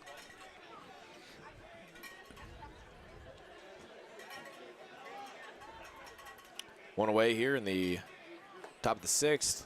Pitches in the dirt. Ball 2. Crabs trail 3-1. It's been a pitching dominant game so far. Miles Standish, the starter for the Crabs. He went 4 innings, gave up 3 runs. Hippensteel in his second inning of work and relief. Ooh, fastball inside. Yikes. Forcing Mullen off the plate. He's definitely not going to get around on a pitch like that. 89 miles an hour in on the hands. Count goes 3-1. Kick steals right across the plate. The count runs full. Hippensteel delivering on that pitch. A setup with a fastball inside. Went to the outside corner there. Got the called strike, and he's sitting at full count now. Kicks, deals, catches the outside part of the zone, and Mullen goes down looking. Back-to-back strikeouts for Hippie in his second inning of relief. Happy trails. So Mullen won the battle in inning number 3. Hippensteel wins inning number 6. Crabs trying to win the war, trailing 3-1. Sean Stafford, the first baseman, makes his way to the left-handed batter's box. First pitch is that changeup in the dirt. Taken by Stafford for a ball, 1-0. Keenan Morris creeping in at third. Billy Ham deep at first. Next pitch, fastball. Again, maybe trying to brush Stafford off the plate. As we saw with Mullen, that opens up the outside part of the dish should he want to go back there. It's always hard for me to know if the pitches are intentional in that way or if they're just wild. It's right. Really this level, I think, too. Well, we'll give him the benefit of the doubt. Yeah. Definitely wasn't setting up the outside there as that fastball missed low. Quickly 3-0 for Stafford. Stafford struck out swinging his first 2 appearances as he takes a fastball, strike 1. Now, see, he called that a strike, but he turned and didn't. Because it's a left-handed batter? Right, yeah. Okay. He's confusing me. The 3-1, waved at and missed. Fastball right down the middle. Hippensteel fighting back. Full count now with 2 away. Crabs trail 3-1 here, top of the 6th. Trying to go 1-2-3, 2 innings in a row is Hippensteel. On a relief for the starter, Miles Standish. Hippensteel comes set, batter calls time. Stafford gonna take the opportunity to readjust his batting gloves. Gives home plate a tap and is ready. Hippensteel kicks, deals. That one is low and it will be ball 4. Again, took me a second because with the hand motion, he still is doing a hand motion with the ball, Benjamin. And I know. You saw that Yeah. left hand went up. I had no to idea. pause for a second because Yeah. I was like, oh, it's a little low, but he might ring him up. No. I feel like I need a chart up here that tells me what each of the movements mean. Yeah, like they've got the referee, the hand motions, touchdown, first Exactly. down, offsides. Yes. First pitch to Smith is taken. Again, hip and steal, missing low. Good spot to miss if you're a pitcher. Definitely more apt to get hurt if you leave him up in the zone. Runner at first is Stafford. Throw back down to first. They might have him, and Billy Ham couldn't get the ball around in time. He lost the runner on the turn. Boy. Beautiful throw from Ethan Rivera. He had Stafford backpicked by a mile, but Billy Ham couldn't locate him. Yep.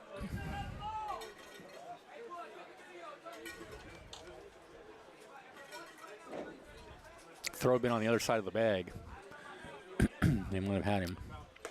2-0 right there. Strike one. So Benjamin is the official scorekeeper. Is that ruled an error on Billy Ham, or is that just a nothing? No. Okay. No, it's not an error. That's what I figured, but 'Cause it's not. Just clarifying. Runner Yeah. goes. Rivera is going to flash his arm again down to second. Not handled by Ruby and into center. Running it back in is McKiernan. Steal error. Steal E2. Stafford advances on the stolen base, goes to third on the error.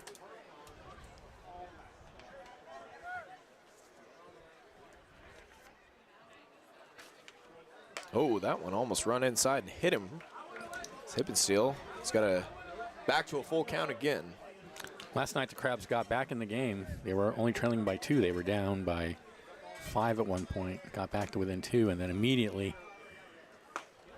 gave back the runs. Waved at, missed. Runner stranded at third. No runs, no hits, no errors. We're moving quickly. Benjamin Shaver to take you. Oh, we got the bottom Nope. of the 6th. You're I'm at the- you're jumped still the gun. doing the It's a bottom of the fast 6th. game, but it's not that fast. Crabs trail 3-2 here on ESPN Radio.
Bottom of the 6th inning, Crabs trying to get some runs across. They only have one so far and trail by a pair.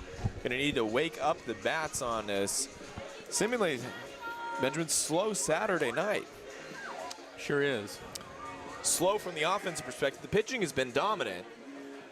And you mentioned off air, I mean, not a bad start by any stretch for Miles Standish. He gave up 3 runs. But I mean, outside of that first inning, That's right. just He the was home good. run, it Yeah, was made that you one know, mistake. definitely bounced back. Yep. So it'll be Keenan Morris, Keone Coloma, and Ethan Rivera. 5, 6, 7 hitters for the Crabs. First pitch to Keenan Morris is fouled down the left field side, out of play. Be a kid over in the left field party area, ecstatic to find that baseball. I can see him rolling around in the grass area already, fighting over it. The 0-1 to Morris. Off the plate, 1-1. And how about the job Ben Pernetti's done for the California Tigers? I mean, he's just putting together an absolute spectacular start onto his 6th inning of work. 1 run, 5 hits. Nothing too shabby, but that one's belted by Morris down the right field side. He watched that one go on to the top of City Hall. Keenan Morris goes yard, and the Crabs, fighting back, cut the lead in half. No doubt about that one. That made it onto the roof of City Hall easily.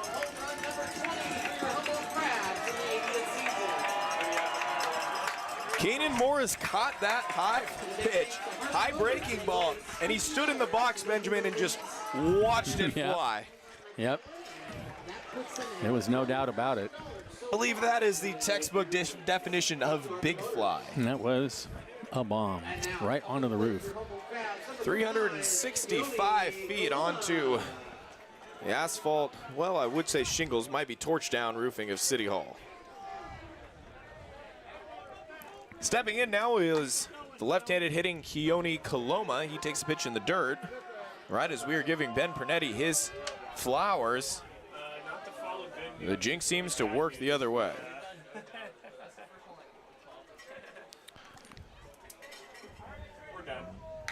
And that one popped up into shallow right field. It'll be the second baseman calling everybody off and making the catch. Coloma is retired, and Liam Warner informing us the Crabs' playoff chances are dwindling by the second. So Lincoln Potters hold a 9-2 lead. Yeah, I don't really see that changing, going down. I don't see him losing that lead. So that is too bad. One away now in the home half of the sixth. Pitches off the plate, ball one to Ethan Rivera. Rivera 1 for 2, singled in his last at bat.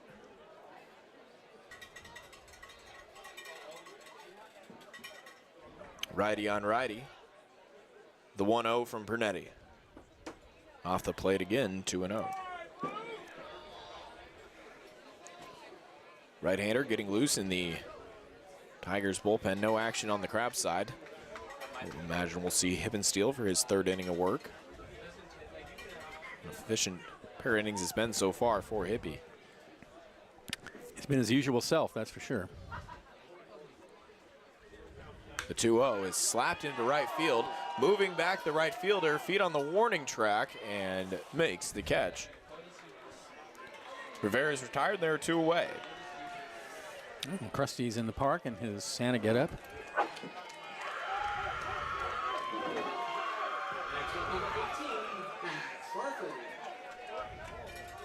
His claw hands seem to be mismatched from the rest of his crab body. Yeah. Maybe it's just I've always festivities. I thought don't that know. too. No, they always look like that.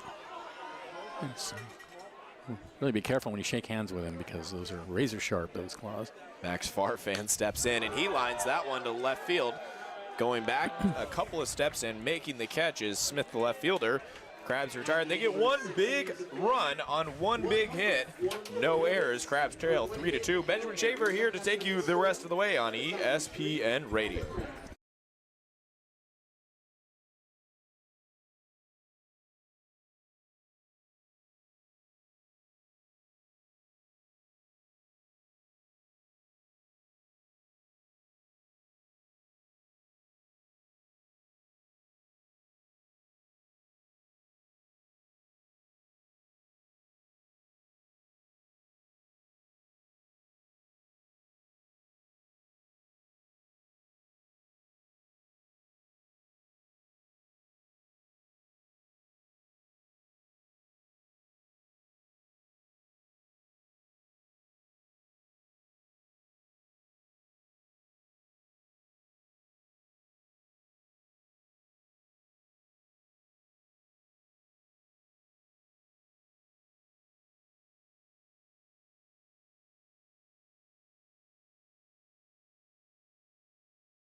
Crabs get one back in the bottom half of the sixth by way of Keenan Morris going yard, and they've trimmed the lead 3-2. It's Max Hippensteel on the mound for his third inning of work against the bottom third of the order for the Tigers. And here to take you the rest of the way, the professor, Benjamin Schaefer. Thank you, Mitchell. McGinty, Wilson, and Christensen to bat for the Tigers in the top of the 7th inning. 3 runs, 3 hits, 1 error for the Tigers. 2 runs, 6 hits, 1 error for the Crabs. From the bat for the California Tigers,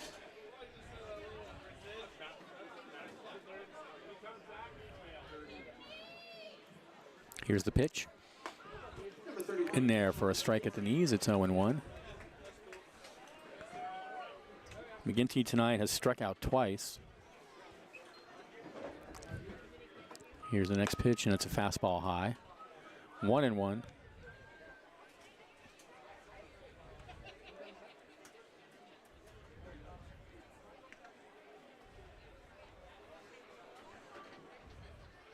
Hippensteel at the belt. Here's the 1-1. Breaking pitch called a strike on the outside corner. Boy, there's a wide strike zone tonight. That was about a foot off the plate.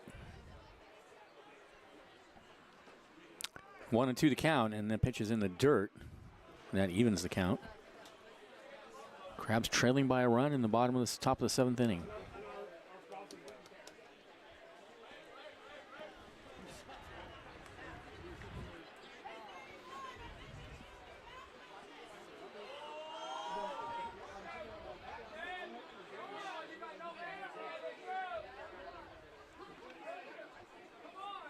The 1-2.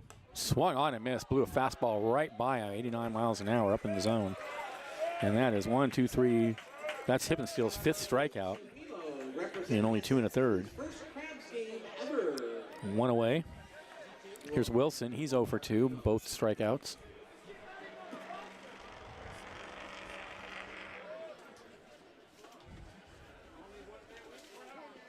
Pinch hitter number 2.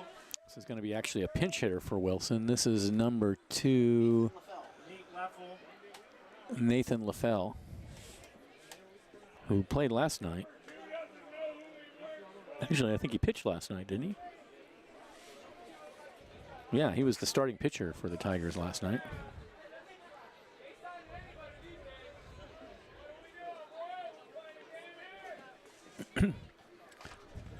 So he'll bat for Wilson, left-handed hitter.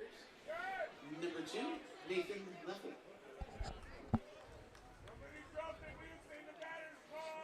Did he start last night?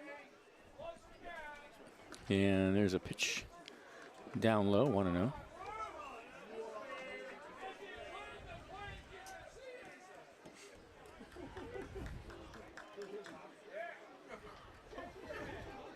The 1-0 fouled up against the screen.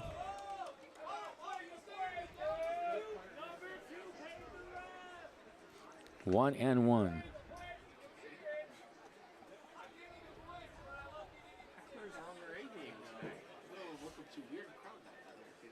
No, 1-1 is a breaking pitch inside corner for a called strike. 1-2. Great pitch from Hippensteel. He had LaFell backing away there. That was that changeup that Mitchell was talking about. 1-2 the count. Here's the pitch. Swung on and missed. There it is again, and he waves at it. And that is the 6th strikeout for Hippensteel. We'll go back to the top of the order. Here's Christensen. I also do want to confirm with Eric Jacoby that's going to be. I'll wait for you. I'll text him. I don't know if he's going to.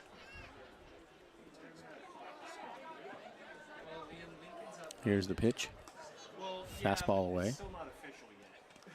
I didn't realize the game was 1-0. but I was thinking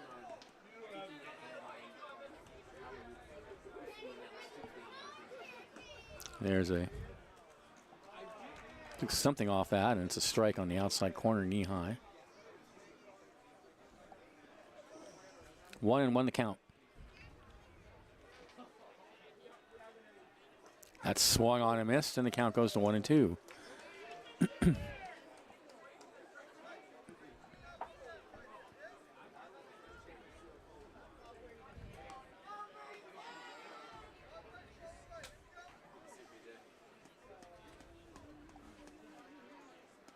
From the set, Hip and seal deals, and that's in the dirt. Count goes even.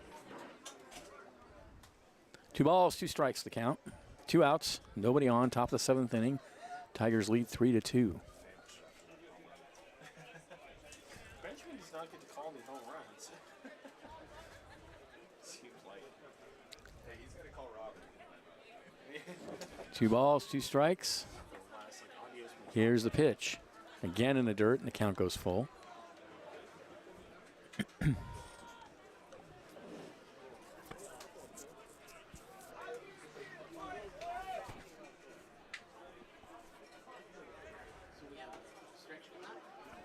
Three and 2. High bounder foul, wide of third.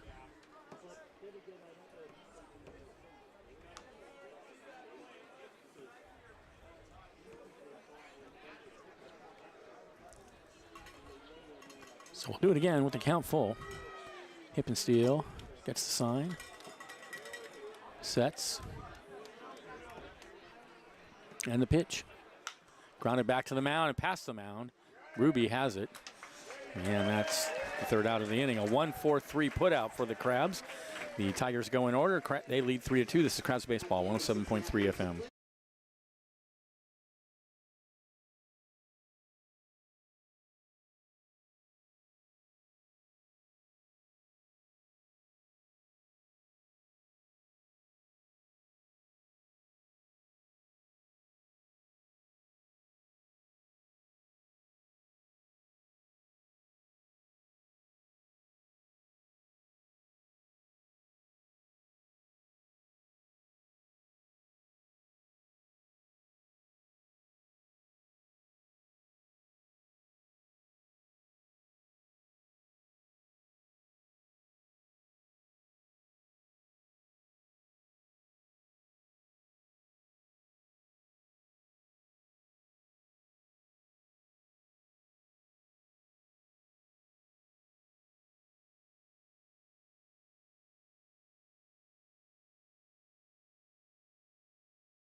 All right, 7th inning stretch at the Arcata ballpark. Crabs trailing 3-2. It'll be McKernan, Ruby, and Avila. And I believe we still have, no, we have a new pitcher, I believe, on the mound. Trevin Crowley will take over for Ben Pernetti, who pitched great, giving up just the 2 runs to the Crabs. So number 4, right-hander Trevin Crowley. Next weekend is Menlo Legacy coming to town. Friday night is Fan Appreciation Night. Saturday is the aforementioned Mustache Night. And Aloha Sunday on August All right. closing out the season. If you can't make it out to the ballpark, So you got some sustenance. Absolutely. Now you're back to job. Yeah, as I was telling Liam, that calling home runs is tiring work. I wouldn't know because I never get to call him this season for whatever reason. Well, you gotta. We'll set you up on a one-on-one in-depth meeting with Robin. Right. You guys can have a yearly review, and you can let him know about your declining I home need to run call some more totals home on air. runs. Yeah, I've gotten to call a couple, but and you're right, and it's Benjamin Schaefer and Mitchell on the ESPN. all right, here's McKernan. He's 0 for 2. Crabs, 2 runs, 6 hits, 1 error. Tigers, 3 runs, 3 hits, 1 error. Kiernan looking to get the bat going. 0 for 2 tonight. Here's the pitch. Check swing, and he rolls it out towards second. And the first baseman has it, bobbles, and he won't have a play. That's going to be a hit for McKernan, an infield single. Was nobody at first to throw the ball to. Had he fielded it cleanly. But the first baseman, Stafford, unable to really get a handle on it. So that's good news. McKernan leads off the 7th inning. You know what else is good news is that the Crabs don't have to battle Pernetti anymore. I know, right? Glad to see him gone. Here's Ruby, 2 for 3. Short lead from McKernan at first. And he shows bunt, and the ball gets away, and McKernan's going to go down to second on the wild pitch. Wild pitch. At bat number 40, Jet Ruby. All right, so see if Ruby's still bunting. No, it's a good job when you can advance the runner without actually Yeah, executing it's the true. bunt. Just show it a little bit and let him go. And John Bryant, third base coach, he said he likes to get those guys, especially if you're going to put a runner in motion, to show bunt and pull it back. 'Cause it's just more likely, the pitcher's much more likely to mess up if you're doing something that's unconventional. You know, you don't, not that the bunt's that unconventional. Showing bunt again, and that one gets away from the catcher, and McKernan's going to go to third on a pass ball now. Strange. Beautiful execution on showing bunt. Yeah, that's right. For It's Ruby. really working. All you got to do is put the bat out there. Something will happen. Something happened twice. Well, So now McKernan over at third with nobody out. He's the tying run. 2-0 to Ruby. The infield is in at the corners. Here's the pitch, and he takes a pitch right down the middle for a called strike. a little delayed strike call there. Made you second guess yourself for I think a second. he likes to do it's kind of a graceful, smooth. 2-1. Grounded over the pitcher's head and into center field. That's going to tie the ball game. Base hit for Jet Ruby, his third of the night, and he brings in McKernan. Well, there's Jet Ruby anchoring your support for him Yet again. for MVP of the year. Yep. I mean, how about that? 3 for 4 on the night, 3 singles. He scored a run, drives one in there. I mean, all around great performance at the plate from Ruby. Still nobody out. Here's Avila. He's 0 for 3. Benjamin, we have ourselves a brand new ball. Yes, we do. Ruby with a good lead over at first. Crowley throws over there, and Ruby dives back safely. Crabs fans starting to get a little more engaged. That's right. Never missing an opportunity to boo or to drop a foul ball. Are the wonderful Crabs patrons and fans. Yeah, that's right. Here's the pitch. In the dirt. Hassling the other team or the umpire is really important. Or both here at the Arcata ballpark. Sitting over the first base side last night's game and with your girlfriend's nephew, and he's 10 years old, baseball fan, and he just looks over at me, I think it's about the third inning, and goes, why is everybody around us being so mean to the Tigers? That was a conference out on the mound. Yeah. I said, well, I don't think it's with malintent. He wasn't so sure just about for that. Fun, no. When you're 10 years old, the perspective just It's hard seems to to know. shift When a you're little that bit. age, yeah, it's hard to know. And so the manager or coach or whatever has his say. Can't be the manager. He's not here tonight.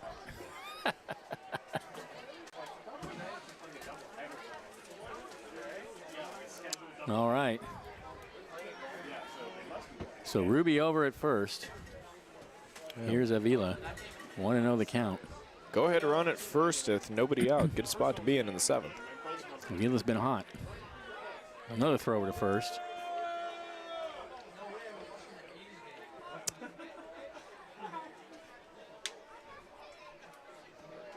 I completely forgot he was a doubleheader. Definitely part of the plan there, the conference on the mound to keep Ruby close.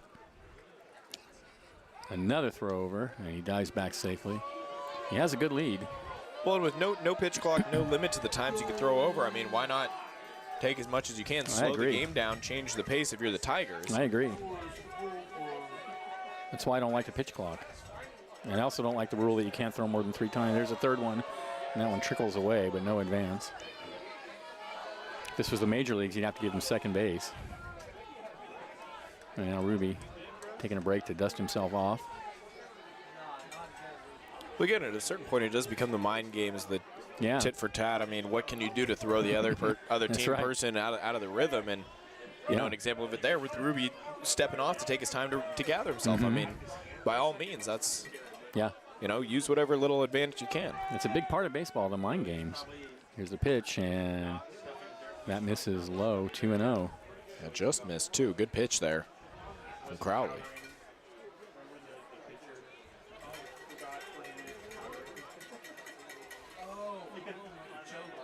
Yeah, So 2-0 way outside. 3-0. Oh, so much thought being put in clearly with all those throws over.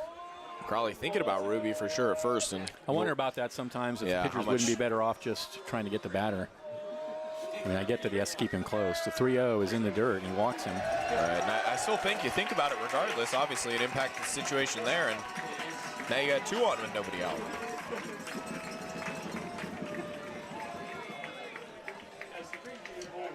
And Billy Ham, the bat, just the guy we want to see up there. Crabs with a big chance to take the lead here. Tied at 3. Ruby at second, Avila at first. Nobody out.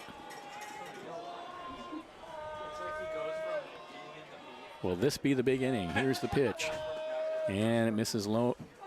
Nope, that's a strike on the inside corner. You gotta watch the pitch. 1, 2, 3. Okay, there's the call. Look out at second, and Crowley deals. And I guess that's a ball. Low, 1-1. You took the 3-second pause, man. I did. I believe took the that 3 seconds. That was Yeah. perfect execution. I waited for something. Would have paid off had he called it a strike. 1-1 the count. And here comes the pitch, and that's hit in the air to right field and deep. Going back, and it's off the wall. Ruby coming around third. He will score. The ball gets away from the right fielder, and on his way to third is Avila. Billy Ham with a stand-up double off the right field wall. That was smoked, 89 off the bat, but it just carried and skipped around out there. And the Crabs seize the lead here in the 7th inning. And the runners froze to watch to make sure that ball was getting down. I mean, that wasn't clearly going to drop. It wasn't. And it caromed, took a weird hit off the wall to where the second baseman, Malton, was out there to. He's the one who actually fielded it, not even the right hit. Yeah. The right fielder. Yeah, it did take a really weird ricochet off the wall. But with the way it hung up there, Avila had to stay, and now he was only able to go first to third on what seemed like a better opportunity than that. But yeah, I thought they were going to play 2. There's a strike on the outside corner to Harding, but it's for the reason you said. They had to wait to see. Second and third, still nobody out for the Crabs, and they take a 4-3 lead. Yeah, Chance for a big inning here. Only disadvantage to hitting with less than 2 outs. And there's a slider away, fastball away, 1-1. The infield is in at the corners. Pulled back up the middle. Team leader in RBIs looking to add on here in Harding. So for 3 so far tonight. A good opportunity. The 1-1 swung on and missed, took something off, I guess. Looked like he did. Harding was out in front of it. 1-2. Avila at third, Ham at second.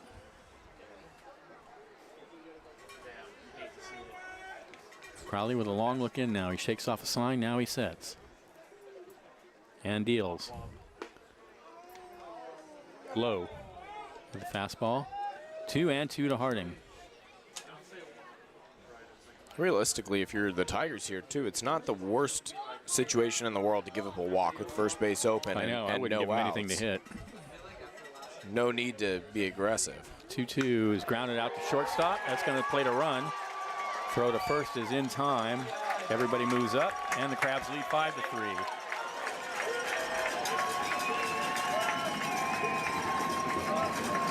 Well, Benjamin, you get to do one of your favorite things, which is filling in that little. I love filling in the little diamond on when it's on the Crabs side of the scorebook.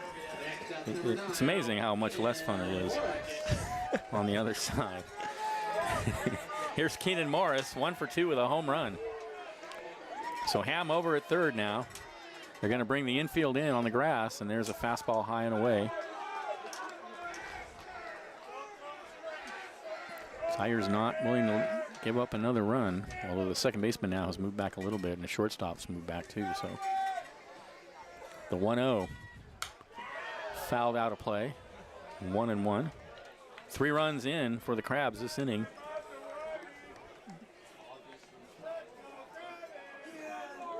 Benjamin, you mentioned that thinking going into tonight's game might be that the Tigers perhaps could run out of pitching. Well, Yeah. starter and Pernetti was, inclined to believe the opposite. Yep. Crowley not faring so well, though. That foul ball brought to you by the Fire. It just happens a lot here where we'll have a team come in for the weekend and their Friday night pitching will be great. Absolutely. And then it'll gradually degrade over the weekend. 1-2. Here's the pitch. Way inside. 2-2. That was a pitch that was already inside, and then an off-speed pitch with movement kept breaking further inside. Yeah, nearly hit him. Yeah, Morris able to get out of the way. 2-2 to Morris. Here's the pitch. And he fouls that away. Count remains 2-2.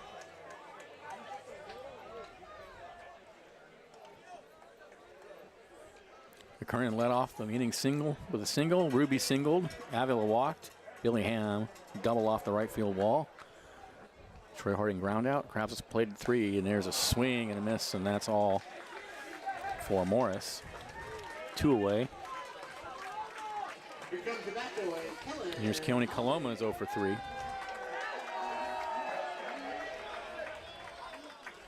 Next up, number 39, Keone Coloma.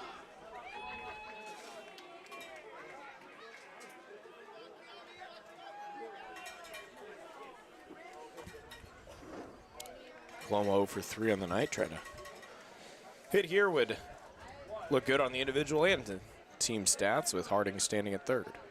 And the first pitch is hit in the air to left field. Playable. Smith going back near the warning track, and he's got it for the third out of the inning. But the Crabs come up with 3 big runs on 3 hits. There were no errors and 1 left, and at the end of 7, it's Crabs 5, Tigers 3. This is exciting Crabs baseball, 107.3 FM.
All right, we are back, top of the 8th inning.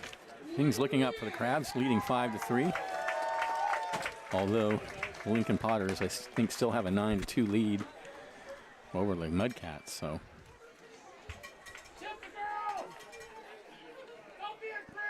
And Hibbensteel back out there. He's got what? Let's count him. 1, 2, I think 3, 6. 4, 5, 6 strikeouts. Yeah. Yeah, 3 innings. He's been great. Another great ball game tonight. Last night was a fun game. Tonight's fun in a different way. Last night was a sloppy, crazy game. Tonight, a better played ball game. Swung on and missed. 0-1 now to McGee. There's that breaking pitch from Hippensteel. And that's the one that he's been working on this summer. I mean, he came into started the Crab season, I guess, with it. And he's been trying to develop that and really hone in on it as we come along. By those pitches, I mean, it looks like he's definitely improving. Yeah, the 0-1 misses outside, 1-1. I was reading about Paul Skeen's new pitch. I forget what it's called. The 1-1. It misses high. Well, I believe Skeens does that with the Splinker, it's called. Yeah, yeah. And his pitch is the same as Hippensteel, where he runs it with the middle ones. Somebody down there, one on the Crabs team, was mentioning that. I wondered about that. 2-1 is fouled up against the screen, 2-2. I was thinking maybe Hippensteel was inspired by that Skeens pitch. So Skeens throws harder, of course, but and Hippensteel's got it. Overland also does the split with those two middle fingers, so I don't know if it's a comfortability thing. I mean, Overland's hands are huge, though. So yeah, really. A lot easier for, Yeah. a lot easier for, or excuse me, no, Overland goes wide. That's what it is. I've asked so many of the pitchers to show me the different grips. That's 2-2 misses low and inside. It's fascinating, the different grips and the different ways to throw the pitches. You need a manual for Mike Sumlin's balls and strikes call. I need a manual for how who's gripping which off-speed pitch which way.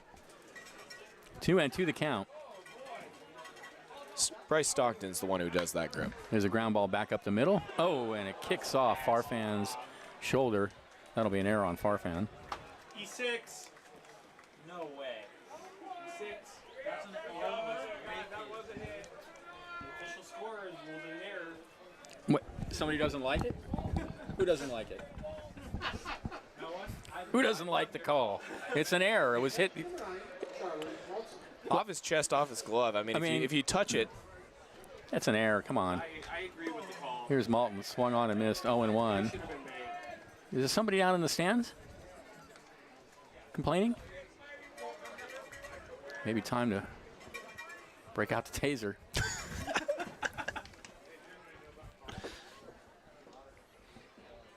Runner at first, and that's in the dirt all the way to the backstop, and McGee's going to go to second. Benjamin, don't end up like the Tigers manager. I'm the victim, okay? 1-1 the count. Victim of criticism. Now a ball got away from the Crabs. The bullpen is going to be breaking the action. So you don't believe that was constructive criticism? I do not. You don't like disagreement either, then? I'm okay with disagreement, but Didn't seem like it. Seems to be only when the person disagreeing agrees with me as opposed to somebody else. gonna The next pitch misses away, 2-1. a bit of a one-way street here in the 8th inning on a simple error call. I always say my 3 favorite words. I was right. 2-1 the count. In the dirt. 3-1. Jack, the issue is that Benjamin has a higher aura than you, so he gets to be the score. Oh, it's Jack that's complaining over there, huh? I said I agree. Come on. I said I agree. I think it was Finn. Jack is like over here like, that's it, guys. I'm not coming back. 3-1 the count. I don't know if anybody up here knows we're watching a baseball Here's game. a pitch. He grounded out to short. That's going to advance the runner. The throw to first is in time. 1 away. Farfan handled that one perfectly fine. On the play, McGee goes to third. And now here's Drake. Drake is 1 for 3.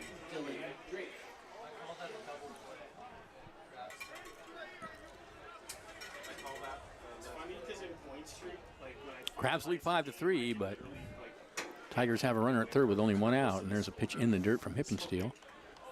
If the Tigers win, I can just say the Crabs won. Not sure who's warming in the Crabs bullpen. Blue Let's see who it jersey is. getting loose. Well, I could say blue jersey getting loose, and that doesn't matter. We got two different 1-0. shades of blue He's tonight. in there for a strike. That's right. 1-1. Get my microscope to check out the bullpen. I've been tempted to do that. I think that one went over your head. That's okay.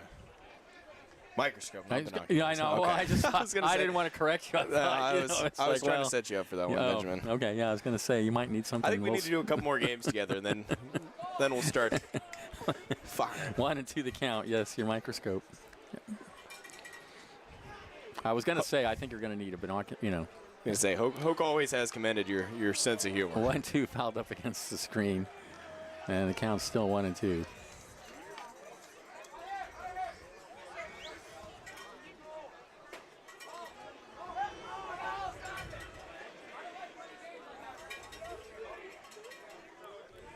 All right, here we go. 2-2 to Drake, and ooh, that misses just low and inside. 3-2.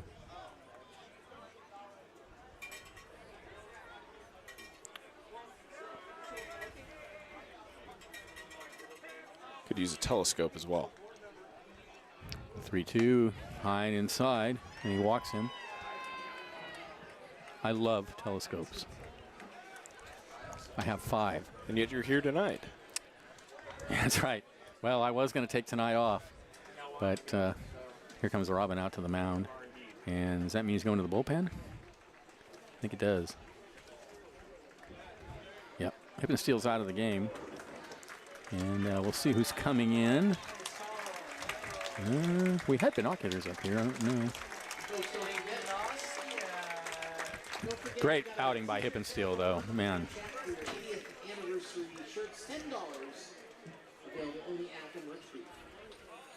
And it's going to be, let's see.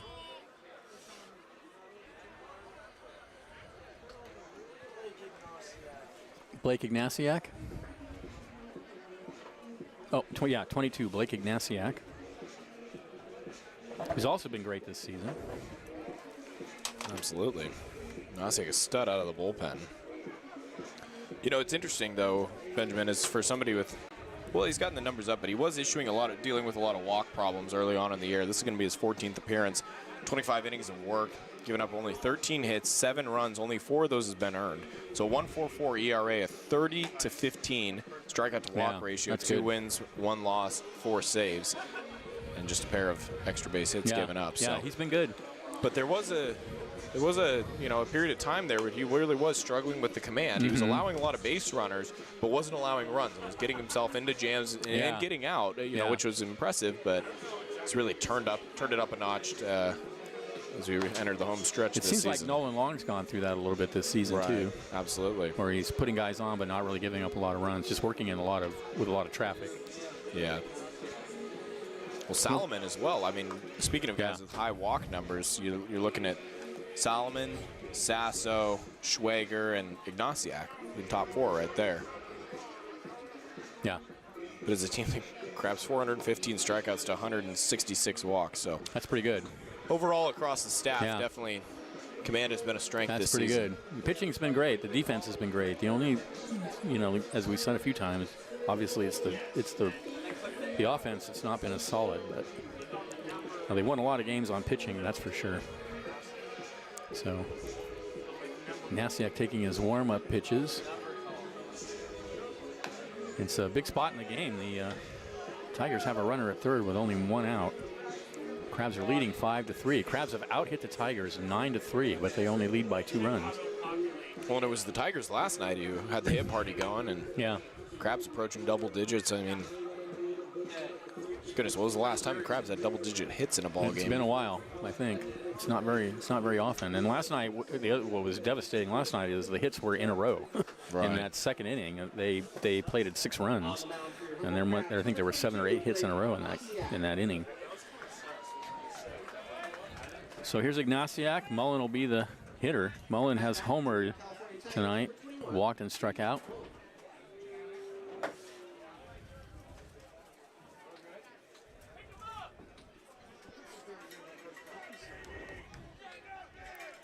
Throw over to first.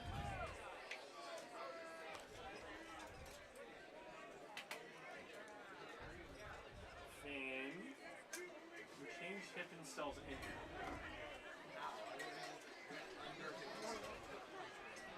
Well, you changed it somehow. Here's the pitch. Fastball is inside. 1-0 to Mullen.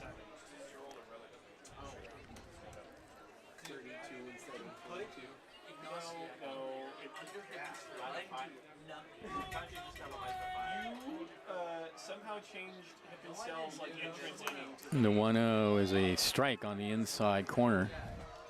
Wow. It is a mighty wide strike zone tonight.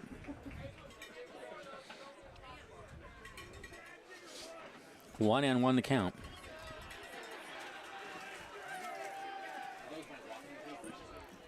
And the pitch. Grounded in a hole on the left side and through. That's going to plate the run.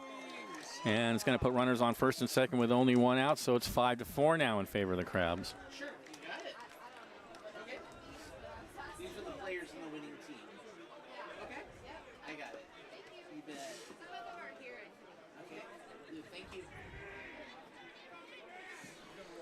Next up for Tigers, number 5, Sean Stafford. So here's Sean Stafford, 0 for 2 with a walk. And now the Tigers with a chance. Trailing only by a run, runners on first and second. Here's the pitch, way outside. That was so far outside it didn't even register on the pitch tracker. The other team's hitting. I don't know if you know this, but it's darker blue. The Crabs are on defense, not offense. 1-0. Fouled up against the screen. See that you do.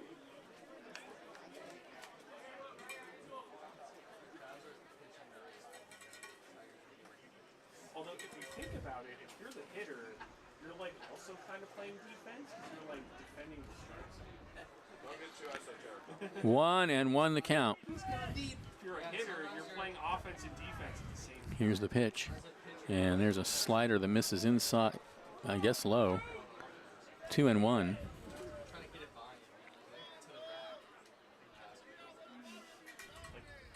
cricket, you're like truly playing defense. Ignasiak looks out at second.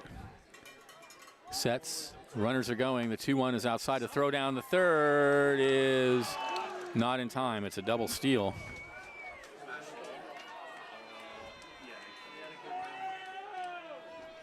Meanwhile, the count 3-1 now to Stafford. So Drake at third, Mullen at second. A run is already in for the Tigers, and now they have the tying and going ahead runs in scoring position.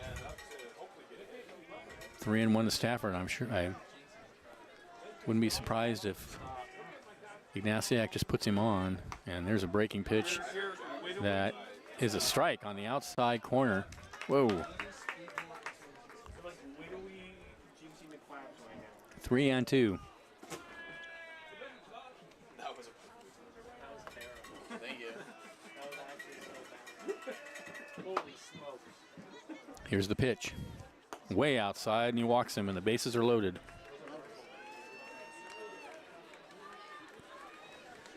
Here's Smith, 0 for 2. Next up, number 24, Christian.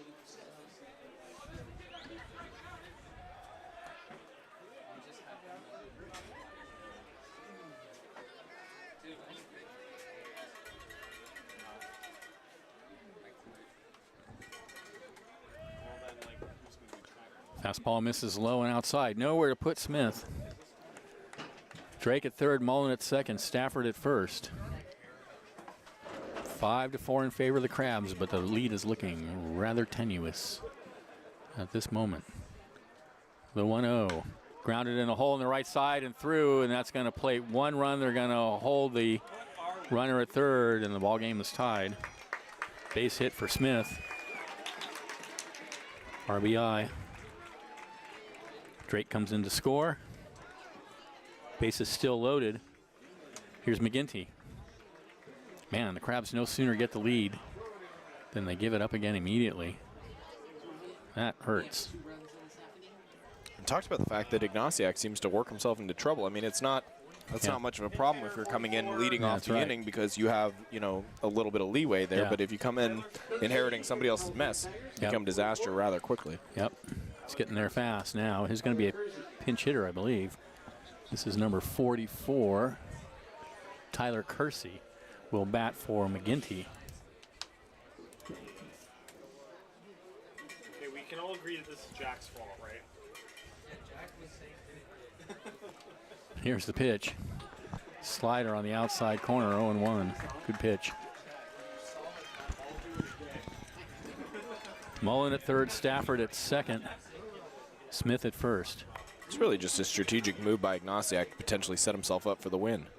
Yeah, that's right. And there's another strike. Low and away. Boy, it is a mighty wide strike zone tonight. The Crabs are officially eliminated from the PEL. So the series. 9-2 the Lincoln Potters have won again tonight, and that means that they will be the team.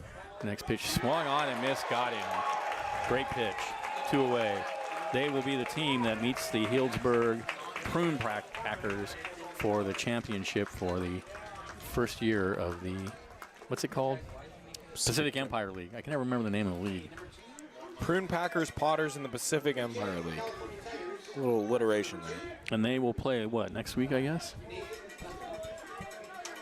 Tuesday, well, Wednesday, congratulations Thursday. to the Potters and the Prune Packers. Next year, it's going to be the Crabs. Here's the pitch. And it's a breaking pitch right over the heart of the plate, knee high. Backdoor slider, got it Nasty. to tail in. Meanwhile, here in Arcata, Tigers have tied the score here in the top of the 8th inning. Here's the pitch. Fastball. Another called strike on the inside corner. Great pitch. And really nasty right under the hands. Zone seems to be expanding as the night has gone It on. sure has, yes. Tigers can't afford to get any other coaches tossed. 2 outs. Bases loaded. Throw him a high fastball. 0-2 the count. A huge pitch right here. And the pitch. And he waves at a fastball in there for strike 3. And Blake Ignatiak gives up the run, but holds the tie at least. And 2 runs for the Tigers. 2 runs on 3 hits. There was an error and 3 left. And at the end of 7.5, we're tied at 5. This is exciting Crabs baseball, 107.3 FM.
All right, bottom of the 8th inning, tied at 5.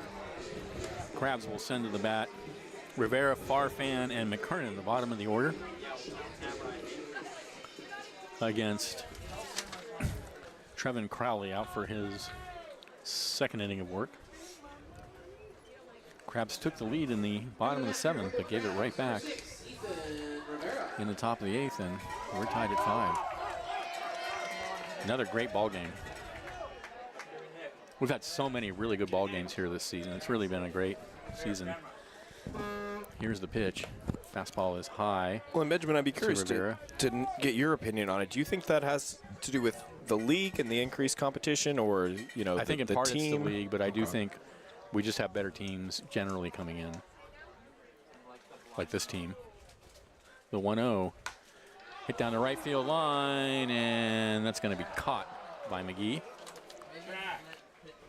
And as much as I like to see the Crabs win, I honestly would rather trade in a bunch of close games and have some more losses than watch walks and 15-1 with I hate that. 8 walks and 5 errors. No, it's a drag.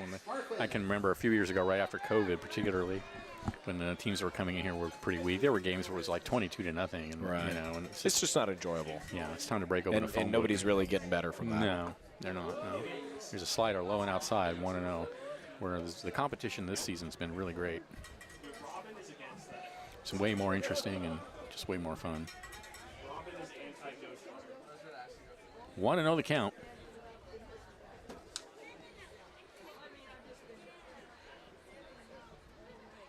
And ooh, a fastball almost hit him. I don't know how he got out of the way of that, but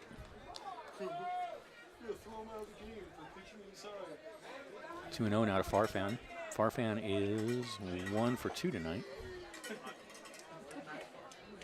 The 2-0. Hit on the ground hard for short. Backhanded by Drake. Throw to first. Nice play. 2 away.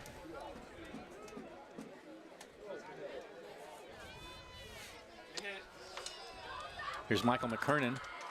He's 1 for 3 with a run scored. number 8, Michael McCurnan. Now something going on over at first base. Not sure.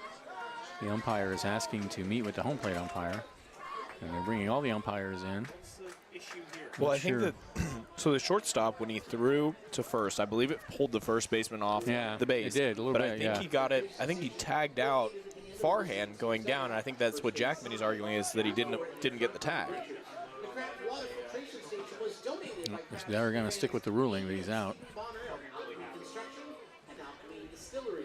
Check out their new Bolt Whiskey Tasting Room on G Street in Arcata. All right, 2 away.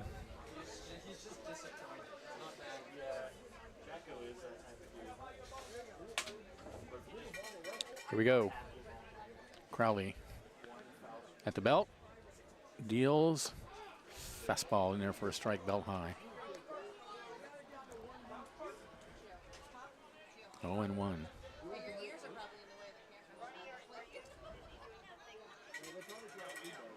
0-1. Check swing, and it's low. 1-1.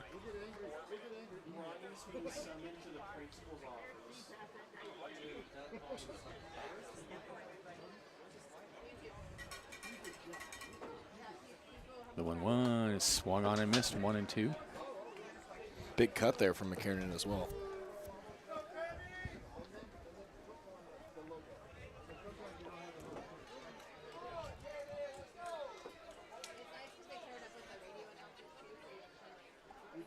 Crowley from the belt, deals way outside with a fastball. 2-2. No wind at all in the ballpark. It's very calm. The flag in center field completely limp. 5-5 game, bottom of the 8th. I mean, we got a good one. 2-2 the count. Here's the pitch. He pops it high in the air, out of play on the right side. We talked about the speed of the game and how quickly it was going by, but we might have been dragging out to extras. I know. And if we go in extra innings, yep, it may. We may have spoke too soon. 2-2 the count.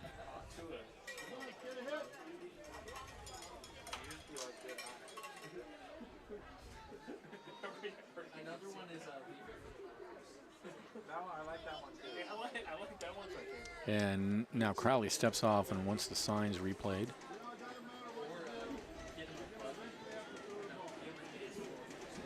2-2.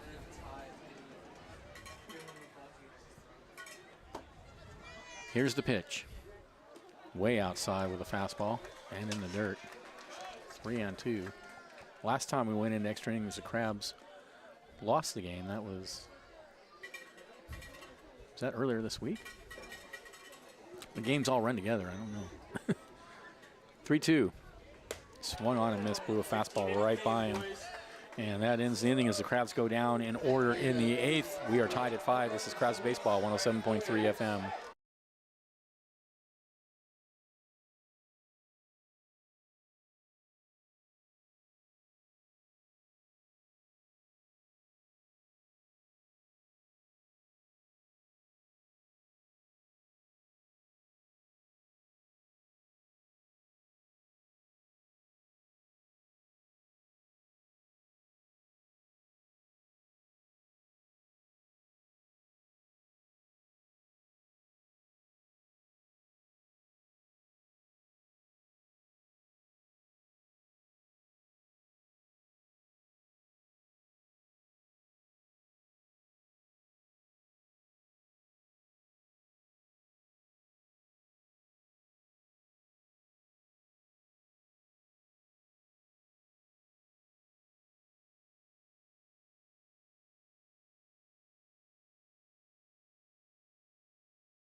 All right, we're back.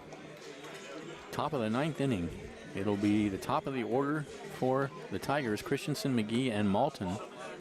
5 runs, 5 hits, 1 error for the Tigers. 5 runs, 9 hits, 2 errors for the Crabs. Blake Ignatiak out on the mound for his 2nd inning of work.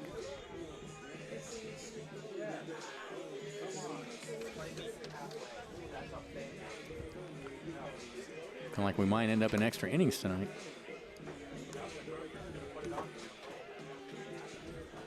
Leading the lineup for the California Tigers. Here's Christensen. He is 0 for 3.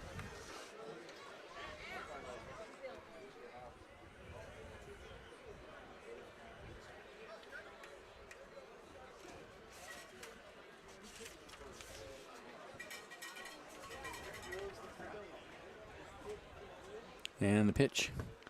This is low.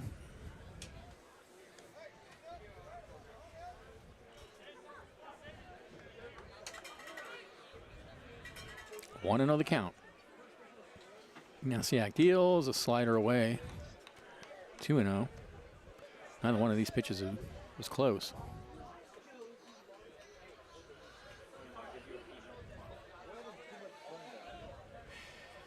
The 2-0. Right down the middle of the fastball, and he cues it over towards the Tigers' dugout. There is no choice. Okay, good. Meet me halfway by the black guy. 2-1. Here's the pitch. Fouled out onto F Street, and that evens the count.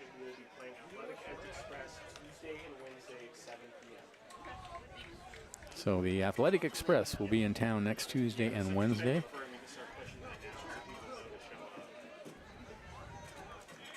Two and two, and there's a slider in the dirt. 3-2, the last week of the season.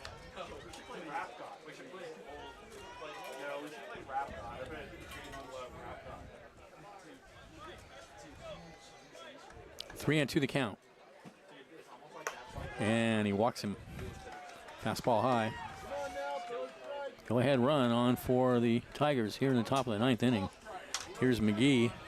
He's 1 for 4. The series finale against the California Tigers at 12:30 game. And Tuesday and Wednesday we'll be hosting a game against Athletic Edge Express. Tuesday and Wednesday at 7 p.m. game time.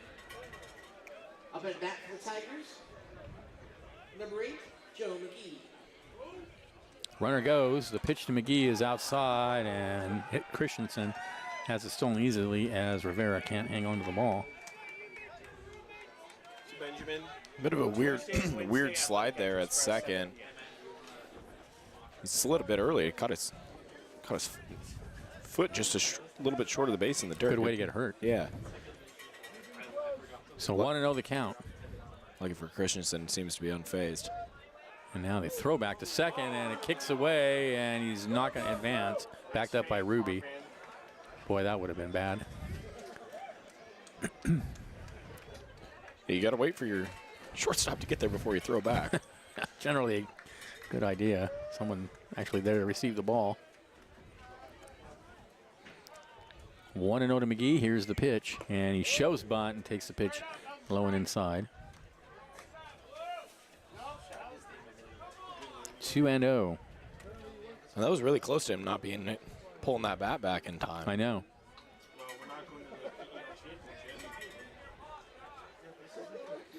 Look out at second. Ignaciak deals 2-0, and whoa, way inside with a fastball. 3-0. No me gusta. You have to think, should McGee get on here, that see some action, somebody get loose in the Yeah, I Crabs think he will. bullpen. 3-0 pitch, and that's ball 4. So he walks him on 4 pitches. Back-to-back walks in the top of the 9th inning. So here's Malton. I bet he's sacrificing again. Charlie Moulton. He had a sacrifice bunt in the first inning, and he's 0 for 3 otherwise.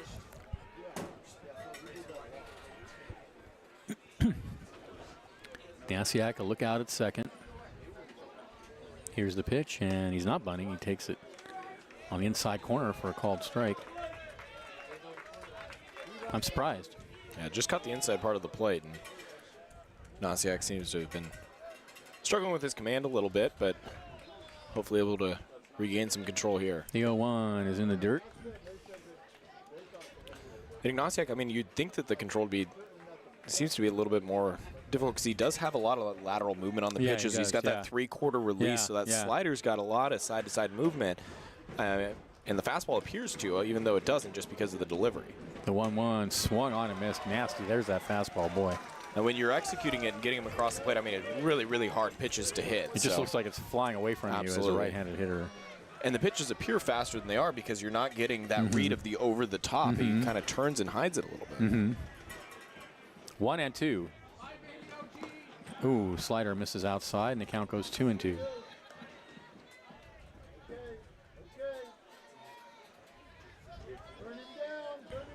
Christensen at second, McGee at first. Nobody out for the Tigers. We're in the top of the ninth.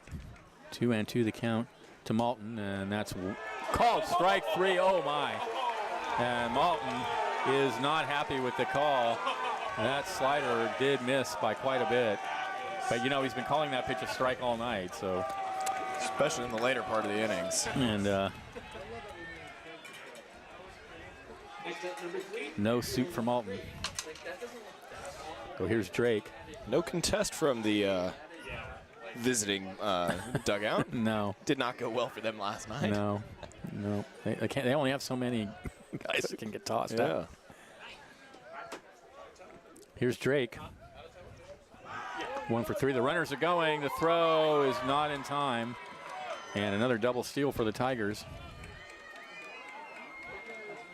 2 stolen bases this inning for Christensen.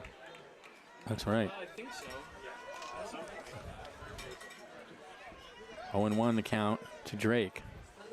He has doubled, grounded to second, struck out, walked, and scored a run. Second and third. Base open at first with 1 away. The 0-1 is a strike on the inside corner. 1-1. The Crabs infield is pulled in. Well, for Ignatiak, he's 0-2 right now, but again, you don't give him anything. I wouldn't give him anything now. With 1 out, you don't want to, nothing elevated, don't want to give him even the remote shot to get this in the outfield. The 0-2. Oh, and it gets away. And did that hit him? Oh, that hit him. That's not the worst result there. That is not. Unless you're, Drake. Well, he could have got hit other places. Yeah, that's right. He's worse, fine. But yeah. That would have definitely brought a run if it didn't hit him. All right. And yeah, that did. That was a break for the Crabs. Saved the run. If it hadn't hit him, he would have scored. Yep.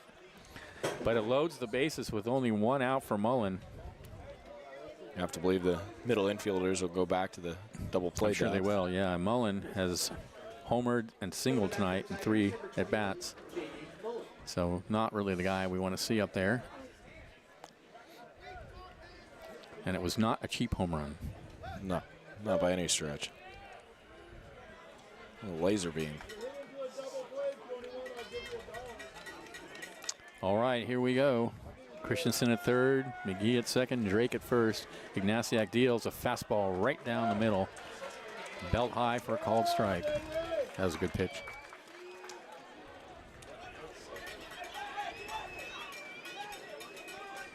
Oh, 0-1 to Mullen. And there's a slider that misses low. He's pretty consistent with the fastball. With the slider, he's consistent with that too. He's missing with it a lot. 1-1 the count. Keep everything down in the zone. Ooh, there's a slider, and that's a great pitch. That's a strike. 1-2 at the knees. Nice. 1 away, you're still pitching for the strikeout, just everything below the belt. Unless you're going to eye level. The 1-2. Hit in the right field, that's going to drop. They're going to hold 1 runner at third as the run comes in to give the Tigers a 6-5 lead. How about Mullen? 3 for 4 on the night, Yep. home run, Yep. and a go-ahead single in the 9th.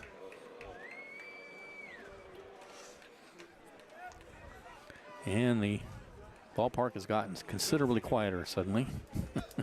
And here comes Ciccone out to the mound. I think it's Ciccone, isn't it? Yep.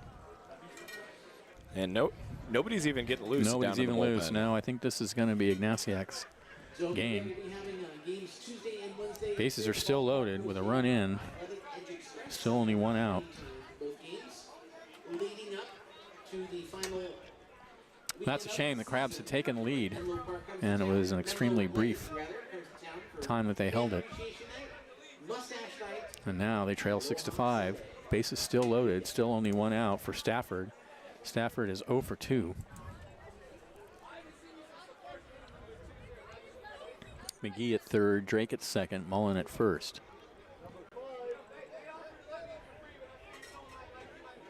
That was a good piece of hitting by Mullen. He just slapped that pitch right into right field. Yeah, taking it the opposite way. And there's a swing and a miss, 0-1. A big cut from Stafford.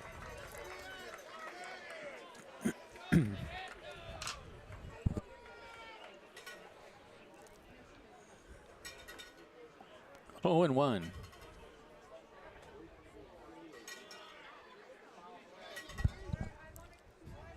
And it pitches a fastball away. And still only one away. Yeah, indeed.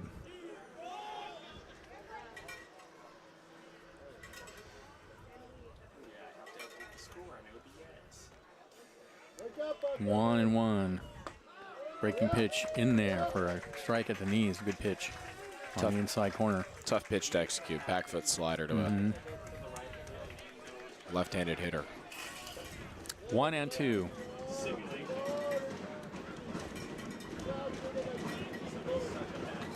Ignatiak sets. Here comes the pitch. And that misses way inside. Or inside. 2 and 2. Yeah, Stafford was waiting on a fastball there. He's way out in front with his hips. 2-2 pitch. Blowing outside, and the count goes full. Nowhere to put him. Everybody knows it, so Stafford can look for a pitch to hit here. 3 and 2.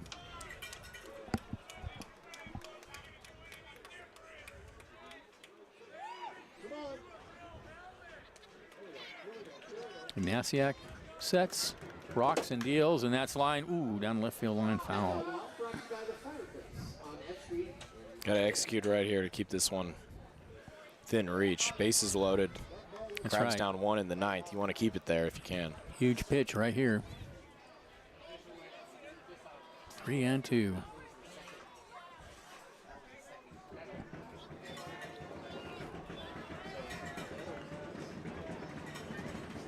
Ignatiak sets and comes home. Grounded foul, wide of first. It's a little bit out in front of it. Stafford barely just staying alive.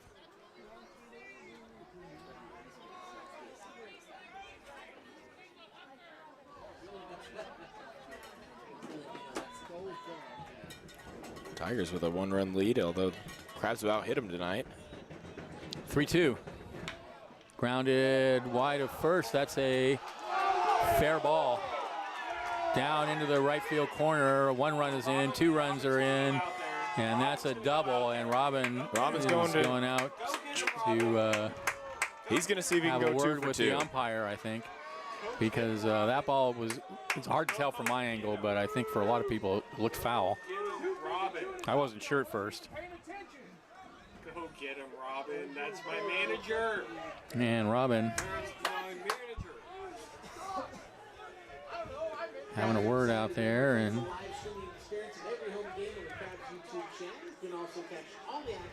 I fear it's to no avail. Oh, Jacko's going to get tossed. Jacko's going to get tossed, bro. Jacko's going to get tossed. And now Jeff Giacomini having a heated exchange with the home plate umpire, and he's just got ejected. And so now he's yelling at, he's yelling at the first base umpire. He'll Might get as his well get his money's worth yeah. out there if he's going to get tossed out.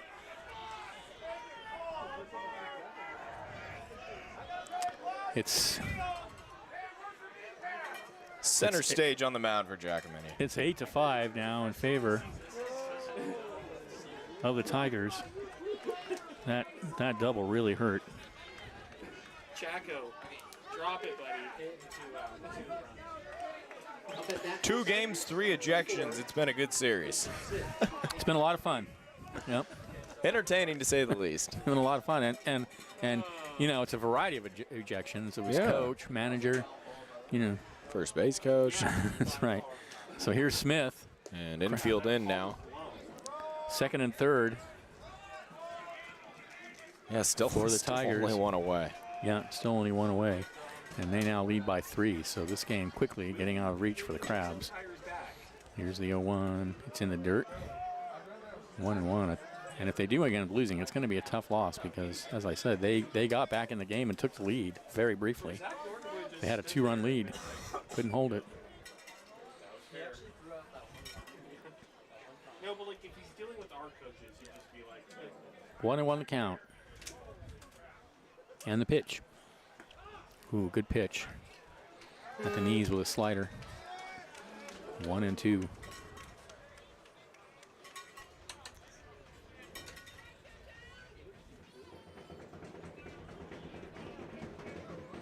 And the 1-2 is slapped foul. Past the Tigers' dugout. The fans are yelling fair ball. Oh, that's good. I couldn't tell if it was fair or foul on that double down the line. I thought it was foul, but there's a grounder over to first, and Ham will take it to the bag himself. And are they calling it a foul ball or what? No, he tried to come home, one away, so he stepped on first. Yeah, okay. And Ham, This umpire's confusing me with his hand signals. well, and Ham, I don't know, that was interesting. It was almost nonchalantly to the base, like he didn't even really check on the runner. Yeah, right. To hold him Yeah. there. Well, that was part, I think, what was confusing about the play. So now it's 9-5 in favor of the Tigers. Why does this umpire keep throwing his hands straight up like that? I keep thinking he's calling it a foul ball. Here's Kersey, and he takes a pitch in there for a strike at the knees. So now runner at third, 2 outs, 4 runs in the inning for the Tigers. The 0-1. Ooh, he tried to hold up on a slider way outside and couldn't do it. 0-2. Well, these are new umpires. These are their first weekend here in the Crabs ballpark, and they have not had a good experience so far. The 0-2 is a high tapper down towards third. Morris on the run, throws to first in time to end the inning. But the Tigers get 4 runs on 2 hits. There were no errors and 1 left, and at the end of 8.5, they lead 9-5. This is extremely disappointing Crabs baseball, 107.3 FM.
All right, bottom of the 9th inning, Crabs trailing by 4 runs.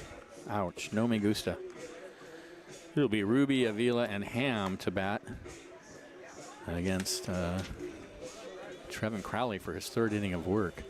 9 runs, 7 hits, 1 error for the Tigers. 5 runs, 9 hits, 2 errors for the Crabs. Another frustrating ball game, I have to say. The very interesting thing, though, is Chet Ruby, 4th time he's going to lead off an inning. Led off the 1st, 3rd, and 5th. He's led off every other inning, too, yeah. And he's had a good night, 3 for 4. So Ruby's always a bright spot.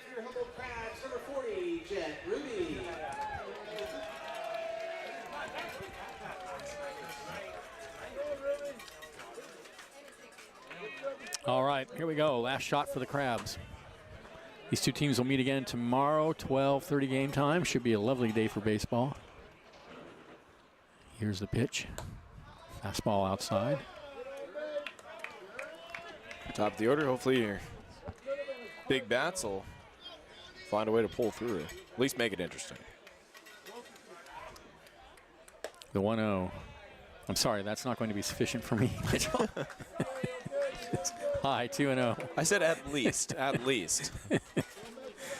With at best a walk-off win. That'd be great. That's what I want. 2-0 is high. 3-0 now to Ruby. A lot of Crabs fans still in the park. Well, here's the thing. The Crabs got 3 runs in the. They did. Against Crowley.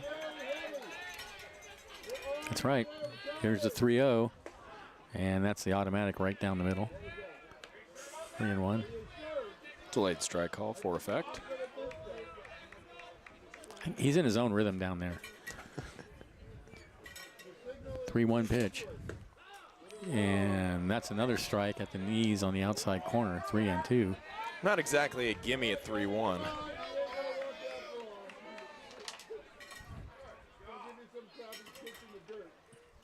Hit on the ground over towards first, knocked down by the first baseman. He's going to toss to Crowley covering, and they get Ruby at first. Nice play.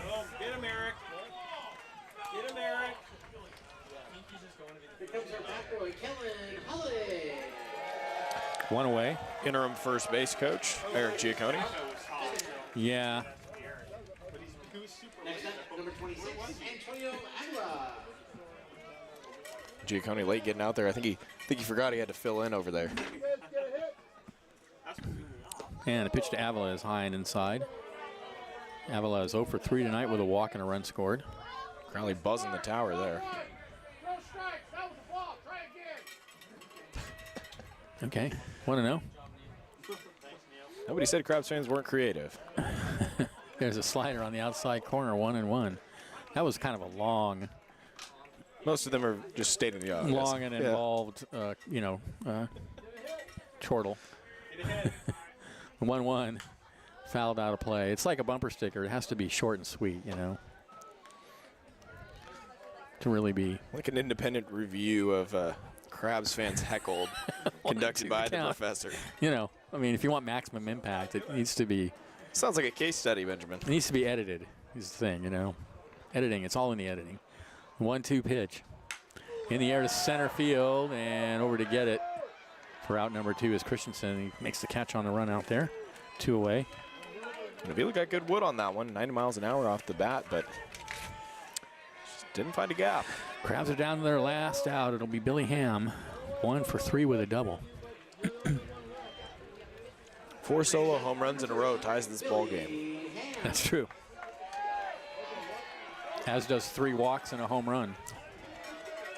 Come up with other ways as well. Let you be imaginative at home. Here's the pitch. Fouled out of play. 0-1. Yikes, Crabs about to go down and lose their second game in this series. Yeah, Billy swinging for the fences in a spot you just want to get a hit. Just get on. The 0-1, yeah. And he fouls that one out of play. Home run's not really going to help too much.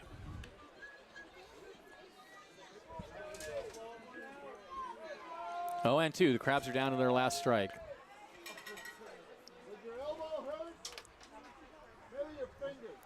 Crowley at the belt. Deals. High and inside.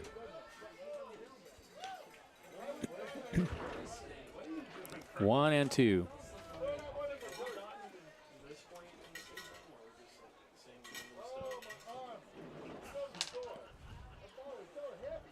The 1-2 is fouled out of play. So Ham will see another pitch.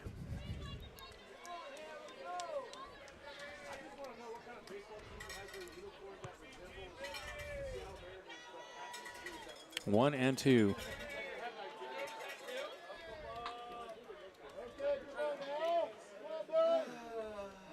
And the pitch.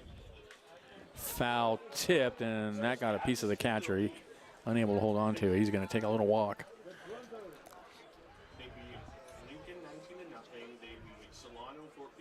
Count remains 1-2. I think these Tigers need to be incorporated into the Pacific Empire League next year. Good competition, that's for sure. It's been a fun series. It has been a fun series. Yesterday was fun in a different way. But entertaining nonetheless. Yeah, last night was entertaining. It was like I said, it was a sloppier game. Right. But it was a fun game. This has just been a well played game. 1-2. In the air, shallow left field. Rushing in is Smith. Going out is the shortstop, and it'll be Smith making the catch for the final out of the ball game as the Crabs fall 9-5. 9 runs, 7 hits, 1 error for the Tigers. 5 runs, 9 hits, 2 errors for the Crabs. The winner, Trevin Crowley. The loss goes to Blake Ignatiak. And Crowley waving goodbye to the Crabs players. No love lost between these two teams. No, there isn't. Well, Mitchell, what do you say? One more tomorrow. One more tomorrow. Crabs will try to salvage at least one game. Well, fans, thanks for listening. This is Crabs Baseball. Benjamin Schaefer, Mitchell Manji, thanks for listening. Have a great night. Crabs Baseball 107.3 FM.